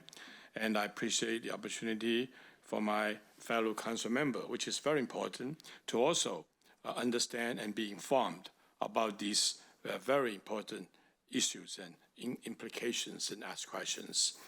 And of course, my interest about the clean water plan and the long-term wastewater plans, the path where we're going, some of them we have shared on the regional quality, wastewater quality committee with my fellow Sun City members, colleagues. And as we know, the regional and water waste treatment division form a very strong partnership. It has to be through the RWQC and MUPAC, as we mentioned, to jointly develop the clean water plan, which is a very important part of it, so that a more unified message can be given to the ratepayers. Ultimately, they are paying for it, and it's very complicated and very complex, issue. Obviously, we know that. So I think we need to make sure we explain to the ratepayers on why sewer costs are rising, beside inflation. And the projects, number two, and programs Waste Treatment Division undertakes are to provide regional wastewater services only, and that's only, and King County should identify other ways to pay for programs that are not directly related to wastewater services. And number three is the Wastewater Treatment Division continues to implement strategies to contain its cost. And I want to add one thing, that it's very nice to have Director Cameron as the relatively new director of the division. And you have really added a lot of transparency, a lot of information, and you address all these concerns that we all are interested in. Particularly, I think you've been articulating, working with Sun City Association, and so we have a lot of good communications. So these are the things that we are concerned with. We need to have better, more transparency, and we need to look at measures. Member Lee? Yeah. Do you think that you would support writing a letter to the King County? I would support it, yeah. Not because we don't understand MUPAC's intent, we don't understand your intent to do this stuff, but I think it's important to give all the substantial supportive message, and also to the ratepayers and to everybody involved, that we are working toward those specific things that we can get at your results. Thank you. So I support it. Great. So finally, I want to just say one more thing. Okay. I want to thank the city and the Sunwater Association for giving me the opportunity to represent them, all the cities, 39 cities in the county, and also City of Bellevue. My goal is to make sure that I articulated that we are good partners in both what we're working with you, fellow cities, and becoming, important for the Bellevue's concern, interest in the very constructive way. So thank you for being here. Thank you. Thanks, Mayor. Okay, Councilmember Stokes. Yeah, thank you, Mayor. No, I appreciate Councilmember Lee's presentation and review of the whole picture on it, and I think that sets it out very well. What I'm interested in particularly is when I read this information and working with Cascade Water Lines and others, and on the Regional Policy Committee, sometimes these things come up, and what I want to get is some specificity as to what we're being asked to approve or not tonight, as opposed to a big presentation of a whole lot of different plans that are all interconnected, and potential for a new, which we will need somewhere, another facility, 10-year plan and all that. So it's, I guess my main question is, what we're looking at right now in terms of approval is a 5.75% for 2023. Okay. So, and I think the opportunity to respond to the things going out for 10 years is also very important. And it's really good to bring, and I think for the council and for the community to understand the complexity of this, because we don't hear about that much. You talk to people in the community and they say, why are my bills so high and all this, and they don't know what it is. And then you read all the stories about the problems with, unfortunately, with the plant we have now, and it kind of gets mixed up. So what I'm interested in is getting today's piece in place and looking at that, and giving our opinions where we think the 5.75 is reasonable given all the factors. And I guess part of it is parsing out the things that are being done that are incremental, that will be, we're putting some money now, some money for next year is coming in here too. But if we concentrate on that, I think that helps us come in and in terms of getting the public to understand what that rate is. And looking at the dollars, it's not a huge change. So I think we can make a case, we look at making a case of why this is important, but also tying it into, this is part of planning to make sure we meet the needs of people 10 years from now. So do you want also some comments on the 10-year plan, or is that best reserved for other conversations? I think the council should figure out and then answer that question. That's your choice. Okay. You're welcome to comment on any aspect of the presentation, whether it's the 1 year in front of the King County Council now, which is the only formal decision they have. Right. But I think just to be frank, most of the comments that we've heard so far are less on the rate for 2023 and more about the trajectory of the 10-year plan. Okay. And I would say the county executive shares that concern, because there is a long-term affordability challenge. Right. As Nav mentioned, we're looking at a doubling of that rate over that 10-year period. And we're putting that out there. We're not shying away from it. We have to be honest with everybody to say this is what those costs are looking like. And what I've tried to do tonight is at least give you a window into some of the drivers of those costs. Some we have a little more control over, like asset management. We could decide how much to invest on those things. We are trying to follow best practices, look at life cycle cost, make decisions that maximize efficiency so that we don't replace things multiple times. But there's a choice level about how much to invest in asset management. This is not unlike your own home. Where right. do you fix something or not fix something? Get by with the furnace one more year or not? The other parts of our program are unfortunately less within our control. It's the regulatory piece where we are working, I believe, on the city's behalf on the nutrients front to try to get a better, more cost-effective regulation. Again, I think everybody wants to protect Puget Sound. It's not about that. It's about how you go about doing it and whether the dollar that you spend on wastewater rates is going to give you that value.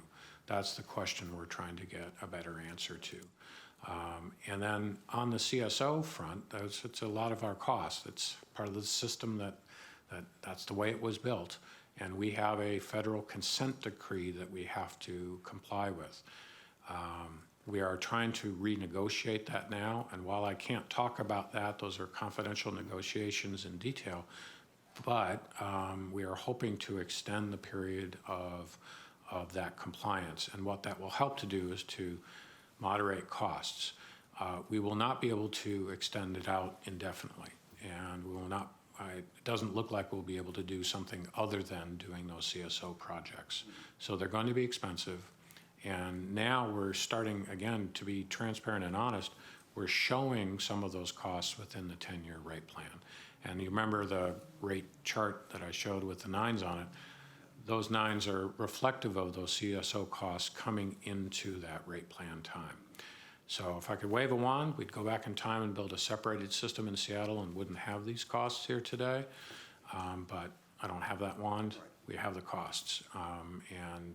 And so those are the drivers, and my job tonight is to try to give you an always honest and as frank a sense of what those costs really are, and then listen to your feedback.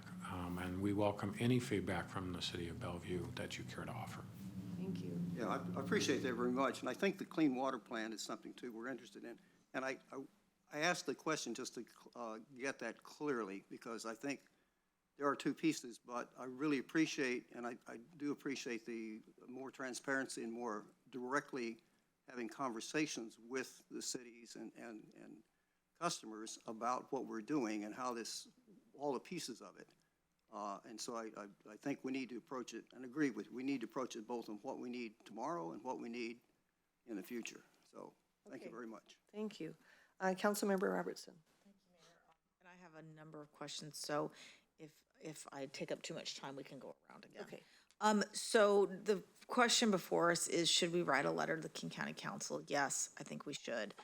I am deeply concerned about this 10-year plan and what it's going to do to ratepayers of this region. We hear all the time from ratepayers in Bellevue how much they're paying, how fast it goes up. And we just pass through sewer costs. We don't mark those up, we don't control them, and that is a huge chunk of our ratepayers' bills. And so as the region is struggling to try to make housing affordable to more people, even if we could get the affordable housing, the utilities is not going to be affordable. I mean, they're going up so fast. I am very concerned about these doubling in a 10-year period. So I've got two main topics I'd like to talk about and get feedback from you, Director. One is the nutrient load, and the other is the combined sewer overflow. So I'll start with the nutrient load. And I'm very happy that King County is appealing this. I've been following this closely, and I'm very concerned about the impacts the nutrient load conditions will have on the region's ability to grow and the affordability of living here. So do you know there were a few appeals filed before King County filed its appeal from some smaller sewer districts down in South Puget Sound? Do you know what this, has anyone had a judicial decision yet? Those are good questions, and thank you for asking them. This is a dynamic and somewhat complex landscape, and I'd say we're all trying to keep up literally day by day as that goes on. So I'll talk about the kind of appeals as I know them here, and I think you should certainly seek advice from your own legal counsel if you're looking at any of those for substantive issues. I'm not an attorney. I'll just give you what I sense. Just wondering what the status is like. Yeah, what the timing our appeal, we're one of, I think, a dozen different appellants whose cases have been consolidated before the Pollution Control Hearings Board. So the ecology regulation, that's what happens, is you appeal the permit and it goes to the Pollution Control Hearings Board. It's a state-appointed board, 3 members. There have been early kind of table setting meetings of that to kind of figure out the mechanics of the process. I'm told that it is unlikely the board on the substantive issues will take further testimony and deal with this before 2023, and it may be somewhere into that given their calendar. We have asked the board to consider a few early kind of, call them fork in the road legal questions, fundamentally about whether the department had the proper authority to issue a general permit when they already issue individual permits for each plant, and people are exchanging briefs on that subject right now. We are hopeful that the board might be able to rule on some of those issues in the nearer term, perhaps as early as the summer, but we don't control that process, but we are actively participating in it. And there are, as you mentioned, about 12 different appellants. I think 9 or 10 of those are other wastewater utilities like King County Wastewater Treatment Division. There are 1 or 2 nonprofits that appealed with, frankly, a different perspective, I think, wanting the permit to do more or to do things in a different way, but those have been consolidated.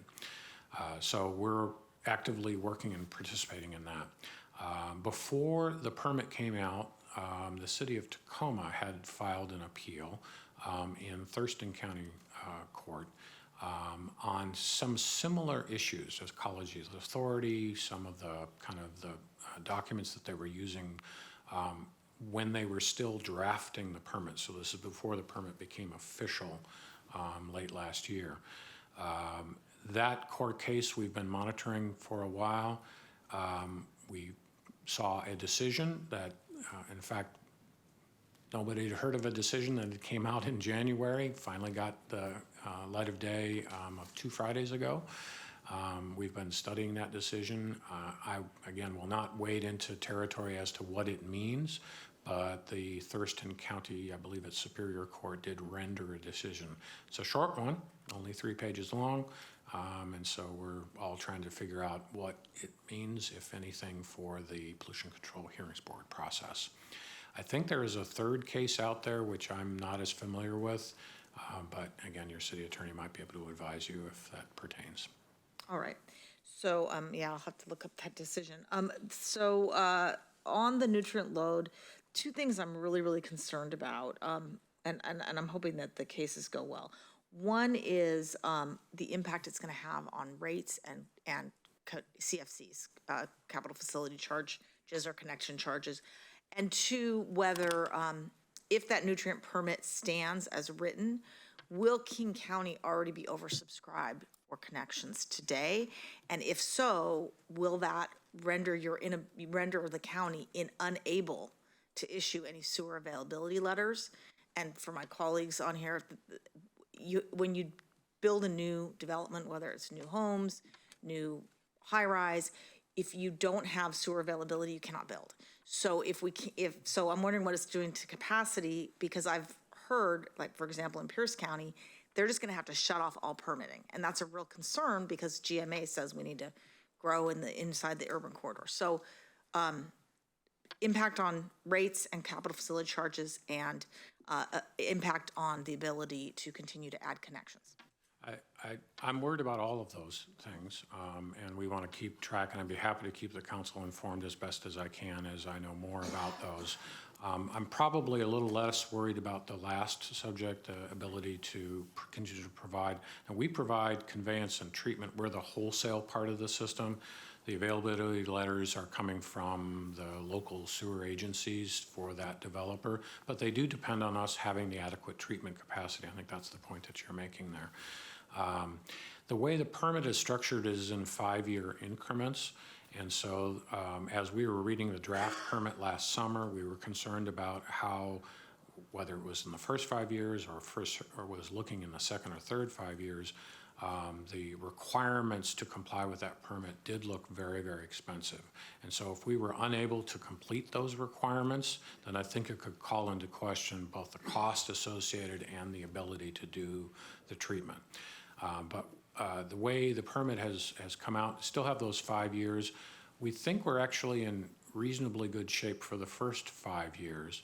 But again, the way it's structured, looking at higher and higher levels of restriction on nitrogen being in the discharge, we are still very, very concerned, hence the appeal. So it didn't change enough between the draft and the final to cause us to lessen that concern. So we did file the appeal. To answer your first question about cost, I didn't bring the materials with me tonight, but I'll go with memory and try to keep it short.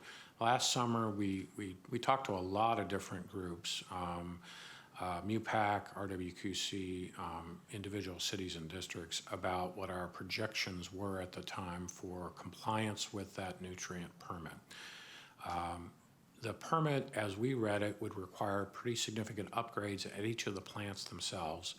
And because it required upgrades at the West Point plant, and because you can't take that plant out of service to complete those upgrades, we were worried that you might need to actually build a replacement or a new 4th regional plant to handle the loads for that West Point handles now. Each of the plants is built a little bit differently. Each has a different kind of opportunity for managing nitrogen. West Point, the changes there would be, as we projected them, profound. And so if you're going to have to do profound changes, you're talking about taking that plant largely out of service, which you cannot do with a 24/7, 365. So you need to have another plant in place. That's what was really leading to those very, very high projections that we made over time. Not just going from $50 to $100, but potentially going from 50 all the way into the 200 plus range, which is enormously high. So that's, again, one of the reasons why we appealed the permit, because we're concerned for that much money. Are we really buying that much protection for nitrogen issues in Puget Sound? And we are encouraging our colleagues at Ecology and others to consider whether there are more cost-effective mechanisms to both understand how nitrogen is working today, make sure the science is robust, and then identify where the most rapid, cost-effective response strategies would be. Is it better, for example, to spend $1 fixing a septic system somewhere along a rural part of Skagit County, for example, where that bay that's up there is shallow, it is very susceptible to algal blooms because the water heats up quickly, there's not a lot of flushing, and that additional impact from the human-generated source could really just prompt a problem. Now, versus our discharge, which goes into the main channel of Puget Sound, goes through a lot of mixing. Now, this is where people with scientific backgrounds really are still trying to hash this out and argue about it, but we're asking the question, where's that dollar best spent? And especially if we're trying to have something that's in place rapidly and cost-effectively. To build a wastewater plant, even if you were doing it at a rapid pace, is going to take you a decade. To even find the property, to do the permitting, acquire the all the different things, go through the appeals, all that kind of stuff. So that's not fast. So again, hence our kind of concern about the permit as it had been structured. So we are hoping for a better permitting mechanism. Again, share the goal of making sure that Puget Sound is protected. I know that's important to the city of Bellevue as well. And we just want a cost-effective mechanism for getting there. And we think there are opportunities on the table that just haven't been effectively looked at. Okay. I'm going I'm going to go to my next one later. Well, I'll come back to you, but think about how you would articulate that in a letter, whatever it is you want to put in the letter. Okay, thanks. Councilmember Barksdale. Sending a letter with the proposed content, I would also maybe include a request for the cost breakdown for each cost driver, just to help us unpack that a little bit more. But I had a question in terms of part of what was in our packet was that one of the cost drivers was limiting accumulation of long-term debt through cash.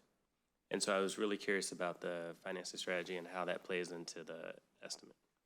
Well, we have a number of different financial policies and strategies that we try to follow in crafting the rate. Courtney Black is on the phone, and if we get into some more specifics, she can weigh in here and answer your questions more specifically. One of the policies that we follow, and this was based on regional input that we got through MUPAC, predates my time, so I don't have direct experience, but this is what I'm told, is we do have a cash versus debt policy that we implement here, and right now it's 40% cash, 60% debt, and people debate whether that's the right policy. Should we have lesser cash and more debt? Lesser cash, more debt means that your rates in the short term are lower, but your costs in the longer term tend to be higher because you're paying more for that debt. That's a policy choice that officials like yourselves can make, and you can weigh in on that. On that MUPAC work program for the rest of this year, this issue is on that list, and there's an interest, I believe, at the Regional Water Quality Committee to discuss that too. So it will be in discussion, and I'm sure either directly or through your staff, we can keep you apprised as to how those discussions are proceeding. I think since it affects rate, the sewer rate, I think it'd be interesting to know, like, look at the options across that mix to see how that affects the estimate 10 years as well. Sure.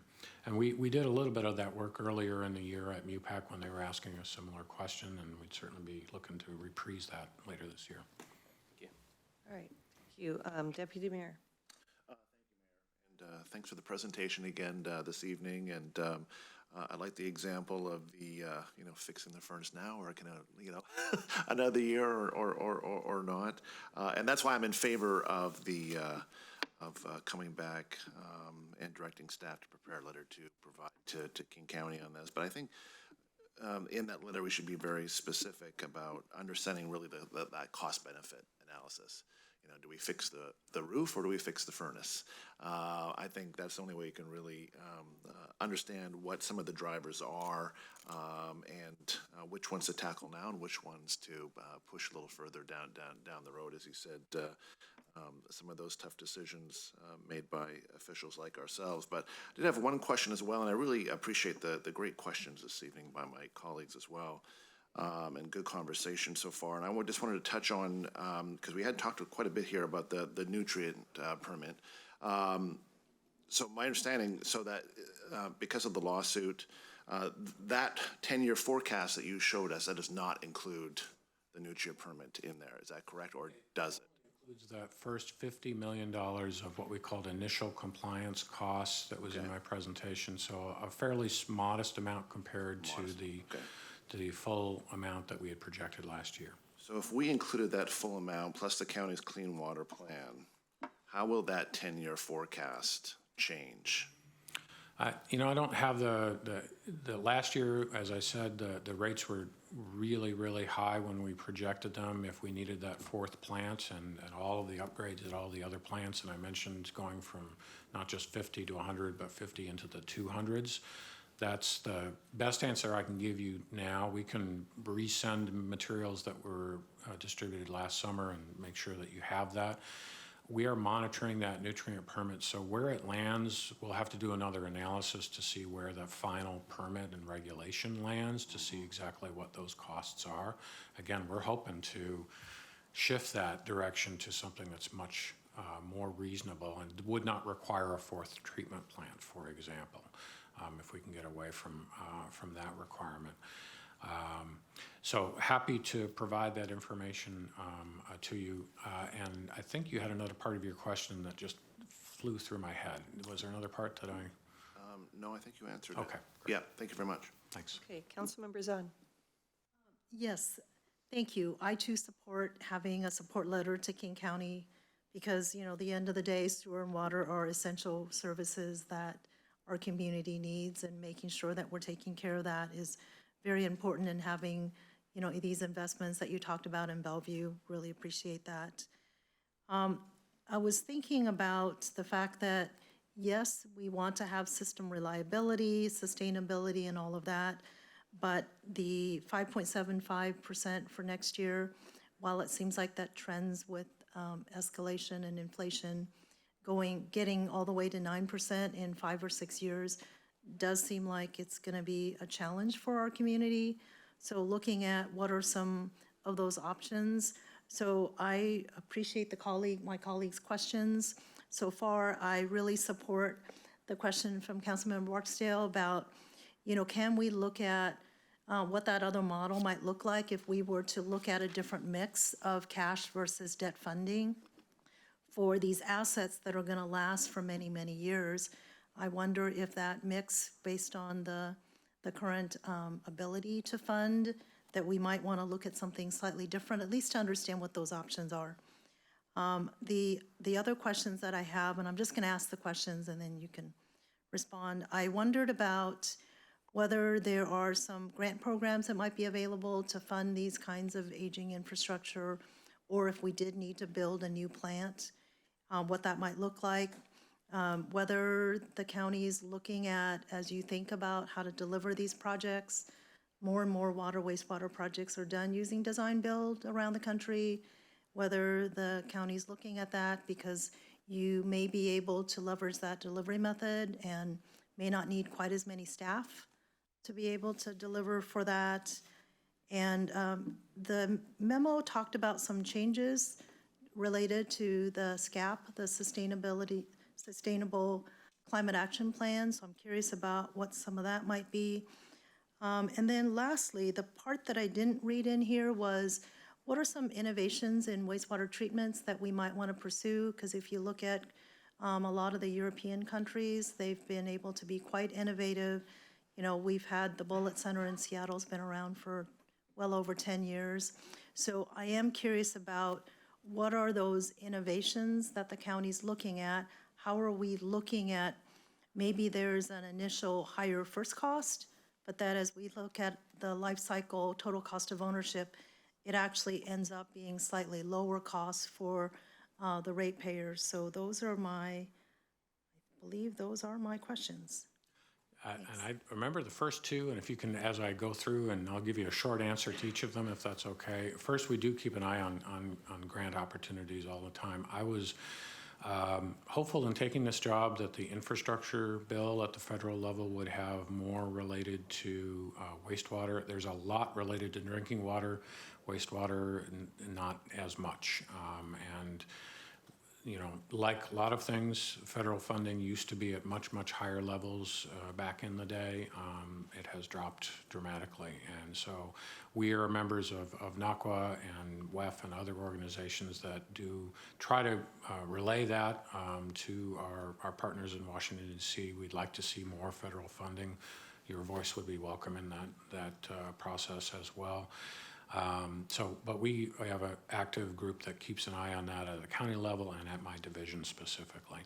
Second, you're exactly right about delivery method. In fact, we've got groups working right now to evaluate our capital program to see what the opportunities are and which delivery methods might best lend themselves to the different projects. We have experience with some, but not all, and so we're also soliciting input from peer agencies that have that kind of experience so we can learn from them. I think you're exactly right that almost by definition we will be looking at different delivery methods.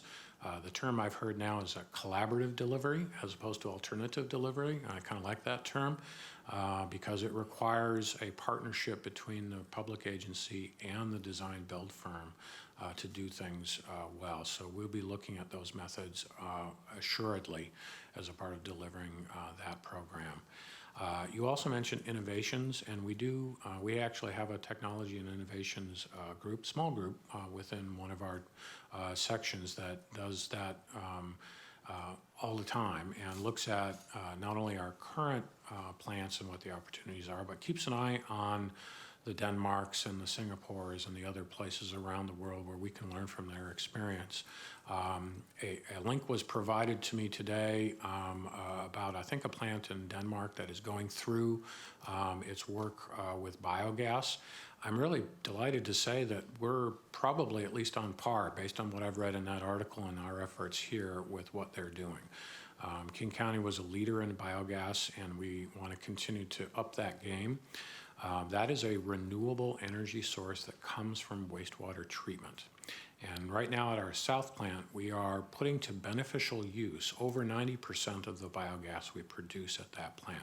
Our goal is to get up to 100% there and to move our other two regional plants up to as close to 100% as we can get them.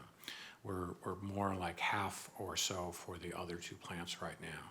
So there are opportunities at the other plants and even at South Plant to do more of that. And you can both run the plant, which is what the article talked about, the Danes are doing. You can also, right now, sell that gas back into the system. And that is a really a great thing today about being able to do that. We can sell biogas back into the system and then reap a financial benefit. We put those dollars right back into climate work, sustainability work back within the division. So they are going back to help further reduce our footprint.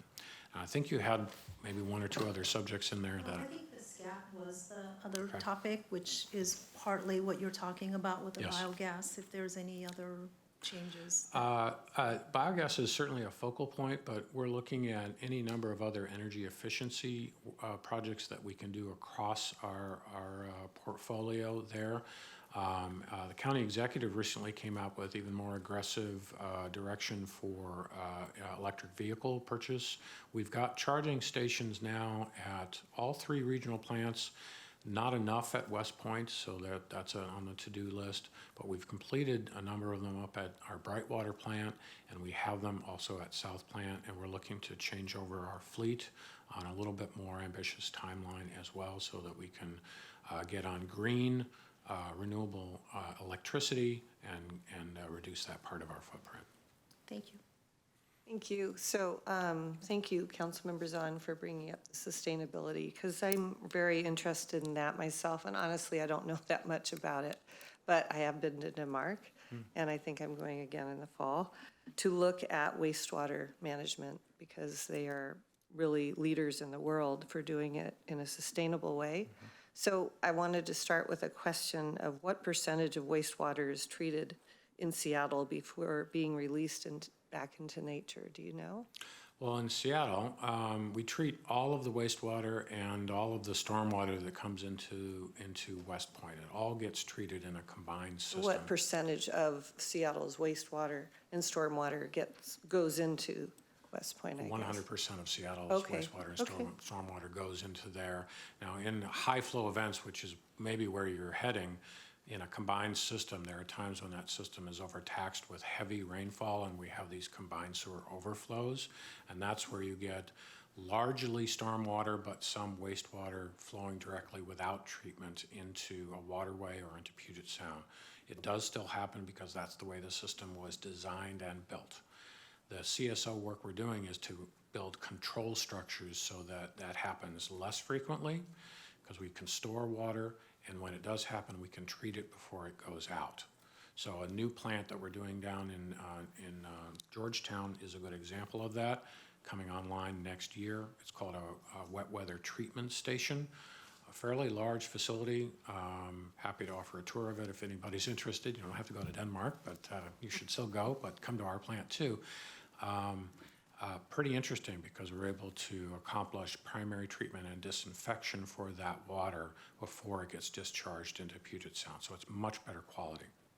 So, I mean, that sounds great, but you know, when I read the literature for the Danish methods, they say sustainable sewer plants, self-sufficient wastewater treatment, energy neutral, the potential for 180% energy generating wastewater. So, I mean, I'm going kind of where Councilmember Zahn was going with, I've also read articles that say some of the costs that they expend in creating these plants are made up for in 3 to 6 years. So are we looking at that? Are we examining how we might be able to put in a system that pays for itself? We are, and I think you're exactly right. That's the vision we need to get to. We are starting from a place that was not built and designed that way, but we are trying to find a path for each of those plants to get to that same goal. It will probably vary a little bit depending on the plant, just because we start in one place and what are the opportunities and the best places to put those dollars. Biogas is a focus for us right now, as I read in that article, but we also do biosolids, we do reclaimed water, and we're doing sewer heat generation as well, which is a new innovation, and trying to capture the heat off of the wastewater stream and then put that to beneficial use. I think the point that you're making is one I share, which is if we look at wastewater as commodities and things of value that have just not been fully recovered, as opposed to something you need to throw away. That's the frame that we're trying to put on it. And I will say King County has been a leader in this for a long time. Now I think some other places are pushing on that boundary, and we need to try to keep up with them as best as possible. So the answer is yes, we do look at those. I appreciate sending me the link there. That's already gone over to our technology group, and we're looking for opportunities everywhere we can.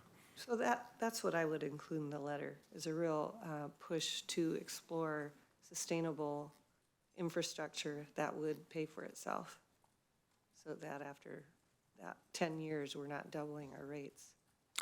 That would be a really great goal. I won't promise anything here today, but I'm interested in the model you're talking about. Okay, thank you. So that would be my input to the letter. So I'm going to go back to you, as you were partially done. I'm so excited to have you here. Can you tell? I have all these questions. Interesting than the guy before. Well, I know some of us are a little bit more dorky than others. So I agree with what the mayor said. I think that would be a really good add to the letter. I want to talk about combined sewer overflow. Seattle is the only place in the county that has a combined system, isn't that right? That's correct. So it seems to me that if the out year increases of over 3% additional, so it's the 9%, is based, I think I heard you say, is based primarily on the combined sewer overflow, separating the system, treating the stormwater. It seems to me that the county should set a separate rate for the ratepayers in the system that have that additional expense. Because from Bellevue, you're treating just what goes down our drains. We take care of our stormwater. In Seattle, you're treating everything that goes down their drains and everything that goes down their storm drains. And yet the rates, from my understanding, are the same. And under the law, you're allowed to create different classifications of customers if there's a reason to do so. For example, different types of facilities. So it seems to me that the entire county shouldn't be paying for Seattle's additional, because that is a big cost driver. So I don't know if my colleagues would agree, but I'd like to see something in the letter where the rest of the county isn't subsidizing a part of the county that has much higher cost to serve.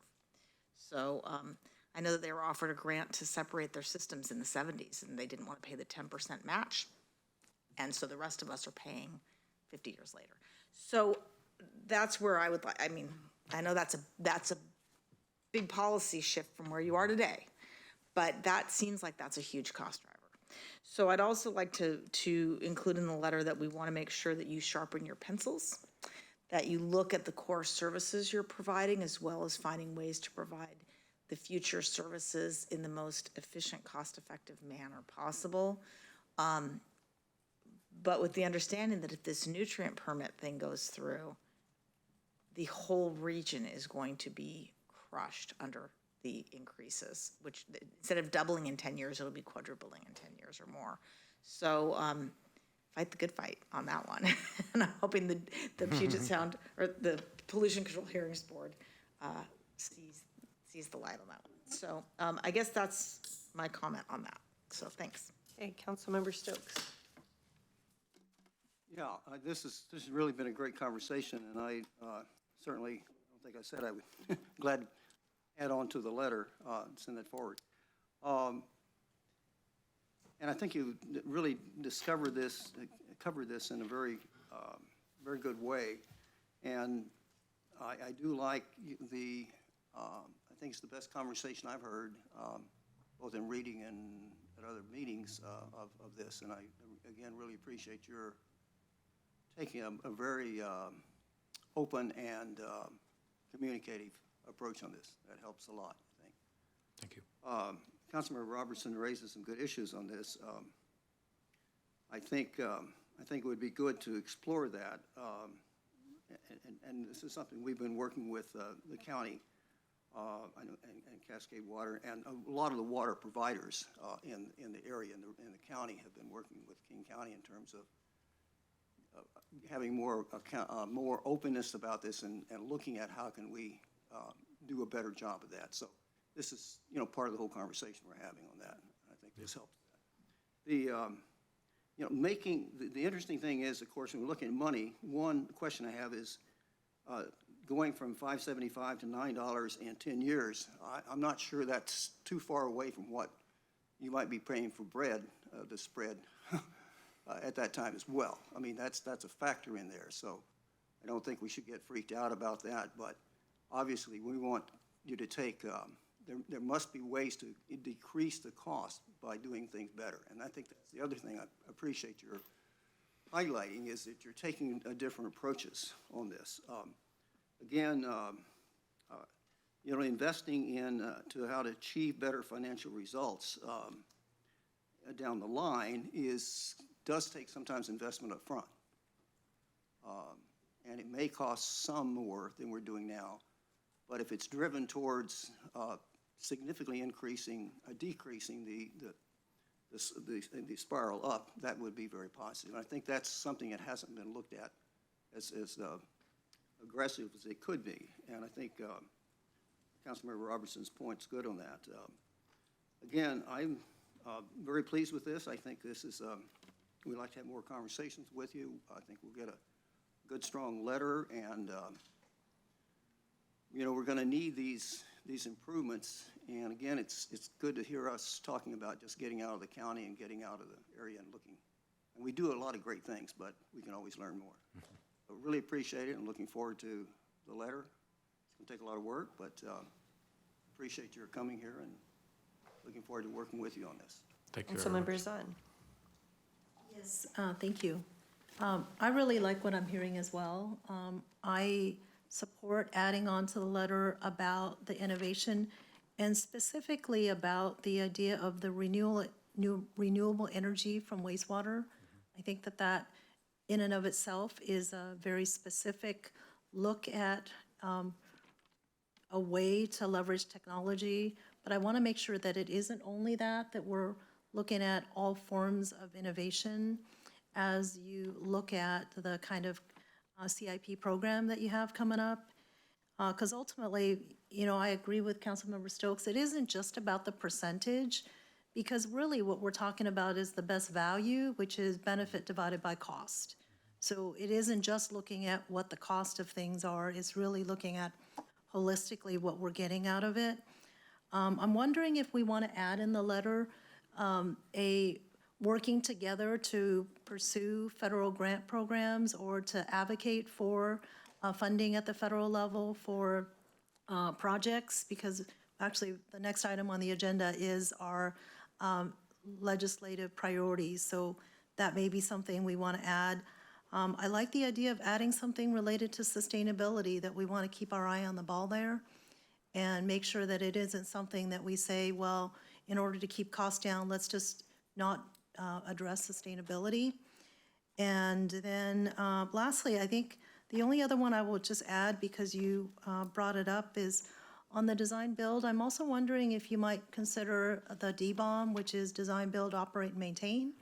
So if we start to think about, especially if we can do biogas that someone can sell, is that something where we can find a design builder who's willing to operate and maintain, and then it takes some of the pressure off of the county itself from having to take that on, but then taking on some collaborative partners that may be able to do some of that work on our behalf?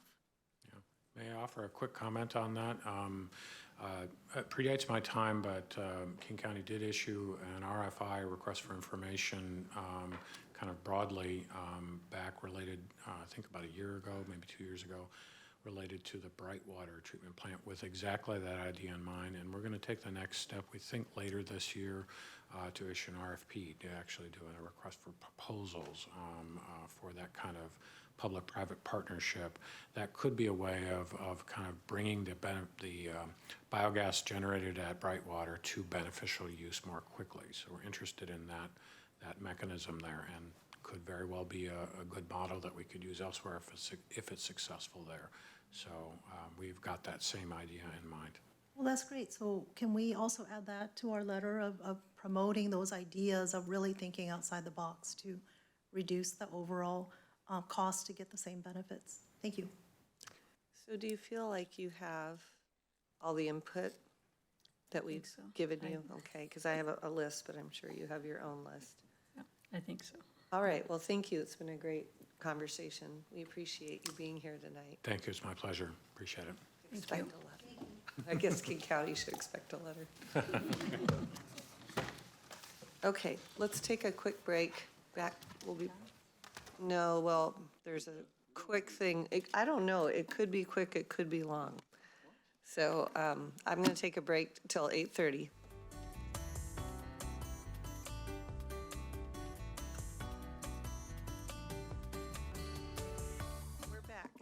So we have one more study session item. I know there's no presentation, but we have in our packet the information. I'll let Mr. Miyake introduce, but really if anybody has questions or comments, we have Genesee and Lacey Jane here tonight to answer or any questions that we have. So go ahead. Yes, ma'am, that pretty much sums it up. There's a number of state legislative as well as federal legislative updates in your package this evening, as well as a number of King County committees that each council members may belong to in terms of updates and reports in your packet this evening. And you're right, we don't have any presentations planned, but as under regional issues every month, we have them in your packet and are prepared to answer any questions and listen to any comments you may have. Thank you. Does anybody have any comments or questions? I see council members on. Anybody else? Okay, go ahead. Yeah, I want to say thank you for the packet. It always is very, very thorough with information, so I really appreciate that. I would say as a follow-up to the last conversation, right, really looking at our federal legislative and looking at how we might add something related to water, wastewater funding would be important. I would say in addition to that, I was also thinking that if I read the state ledge update, it would be helpful to not wait until the end of the year to potentially update our ledge priorities, because we know that with the Washington Forward, I always get those words kind of mixed up. There we go. That we might actually want to update that. And while I appreciate the thoroughness of the ledge priorities, it might be good to get that updated, because we know that over the summer session, there will be work sessions going on at the state legislature. And to the degree we can get things updated, we can get a sense for, these are behind us, these are still in front of us. So it was just something that I thought about. And then the interim work sessions is actually what prompted me to think about it. And I see that there are some of these other work group sessions like the Washington State Tax Structure Work Group and the 1220. So are we tied into that, or are we relying on Sound City Association to bring us back information? Or because we are not itself in any of these work groups, is that right? Council members on. That's right. We are not members of the work groups you mentioned. We are monitoring them through a couple of ways. Specifically with regards to the 1220 working group, which is working to address how to incorporate HB 1220 into the city and county's regional planning process. We are participating in a Association of Washington Cities group that is convening and gathering input from cities and helping provide that input back to the work session members. So staff is continuing to work on that over the interim, and we're monitoring the progress of the 1220 work group. Yeah, that would be helpful, because when I think about how they determine and estimate the number of units needed for moderate, low, very low, extremely low households, I'd like to better understand how they take equity into account, and how do they determine which cities are going to get what type of housing topography or demographics of who should live here. So I want to just make sure that we understand who's representing those voices. Thanks, Councilmember. And actually, Lacey is with our state contract lobbyist to follow up, particularly on housing, but on other legislative issues, so that we're continuing to provide input during the interim. So it's a good point. So that will come back the next, because we get these every month, right? These updates? Okay, thank you. Any other comments or questions? Go ahead, Councilmember Robertson. Because it came after the packet deadline. So in the packet, the the Transportation Policy Board recommended to the Executive Committee the Regional Transportation Plan, and Bellevue had some good amendments that were put in there, including public safety, the type Vision Zero type amendments. That went to the Executive Board last week. I serve as alternate to Mayor Robinson and served on that committee last week, and the Executive Committee did recommend to the Assembly the Regional Transportation Plan with some amendments. There were 11 amendments regarding climate change, safety, et cetera, and project selection, et cetera, and work plan items. So those are going to the General Assembly. There might be one amendment that may be tweaked because it was a 60-40 vote at the Executive Committee, but that is going to the General Assembly. Just wanted to let you guys know Bellevue played a really important role in helping to shape the regional transportation plan, and hopefully it will be ratified by the General Assembly. Thank you. And thank you for taking my place. Of course, my pleasure. Councilmember Stokes. Yeah, it just struck me that this is something that we haven't necessarily been doing in the past, is talking about, we kind of, the legislative pieces is kind of when there's something really going on, the legislature's in session and all, but there's so much that's done prior to that. And having updates on this and how we can be more effective and specifics, like you mentioned, Lacey Jane, and things that Councilmember Robertson is you're talking about. Maybe we could have some of that. I think those would be good discussions, because sometimes we get the legislative things that's pretty detailed, and it's just, it seems so distant. It's just something we have to do sometime, and then we don't get into it as much. I think it would be helpful, is what I'm trying to say. More conversations and getting really good reports and information when we go to meetings and things. So appreciate that. Councilmember, if I could, it's once we get into the legislative session, things move so fast and at such an intense volume. It's really important to try to be prepared and kind of fluent in that conversation throughout the year. That's something that we can make sure we do kind of tune into better. As somebody who spent many, many years down in Olympia, the calendar does keep ticking, as you know, all 12 months, but it just has a different kind of pace and shape. And we can make sure that we're keeping you well apprised of how those are taking shape. And to Councilmember Robertson's point, when Bellevue can play a really influential role in the conversation. So we'll do that. That's great. Thank you. Councilmember Lee. Thank you. I'm very, very glad that this discussion is taking place, especially from somebody from the state lobbyists. I think I raised the question when we were briefed by our lobbyists on federal legislations. And, I asked what are our specific agenda? What can we do to prepare ourselves? Talking to our legislators, our delegation, and Washington, D.C. agencies, and our congressmen. The answer I got back is, well, it's too early. They're not ready to do anything, so just wait. And I don't think that was, and I did not agree to that.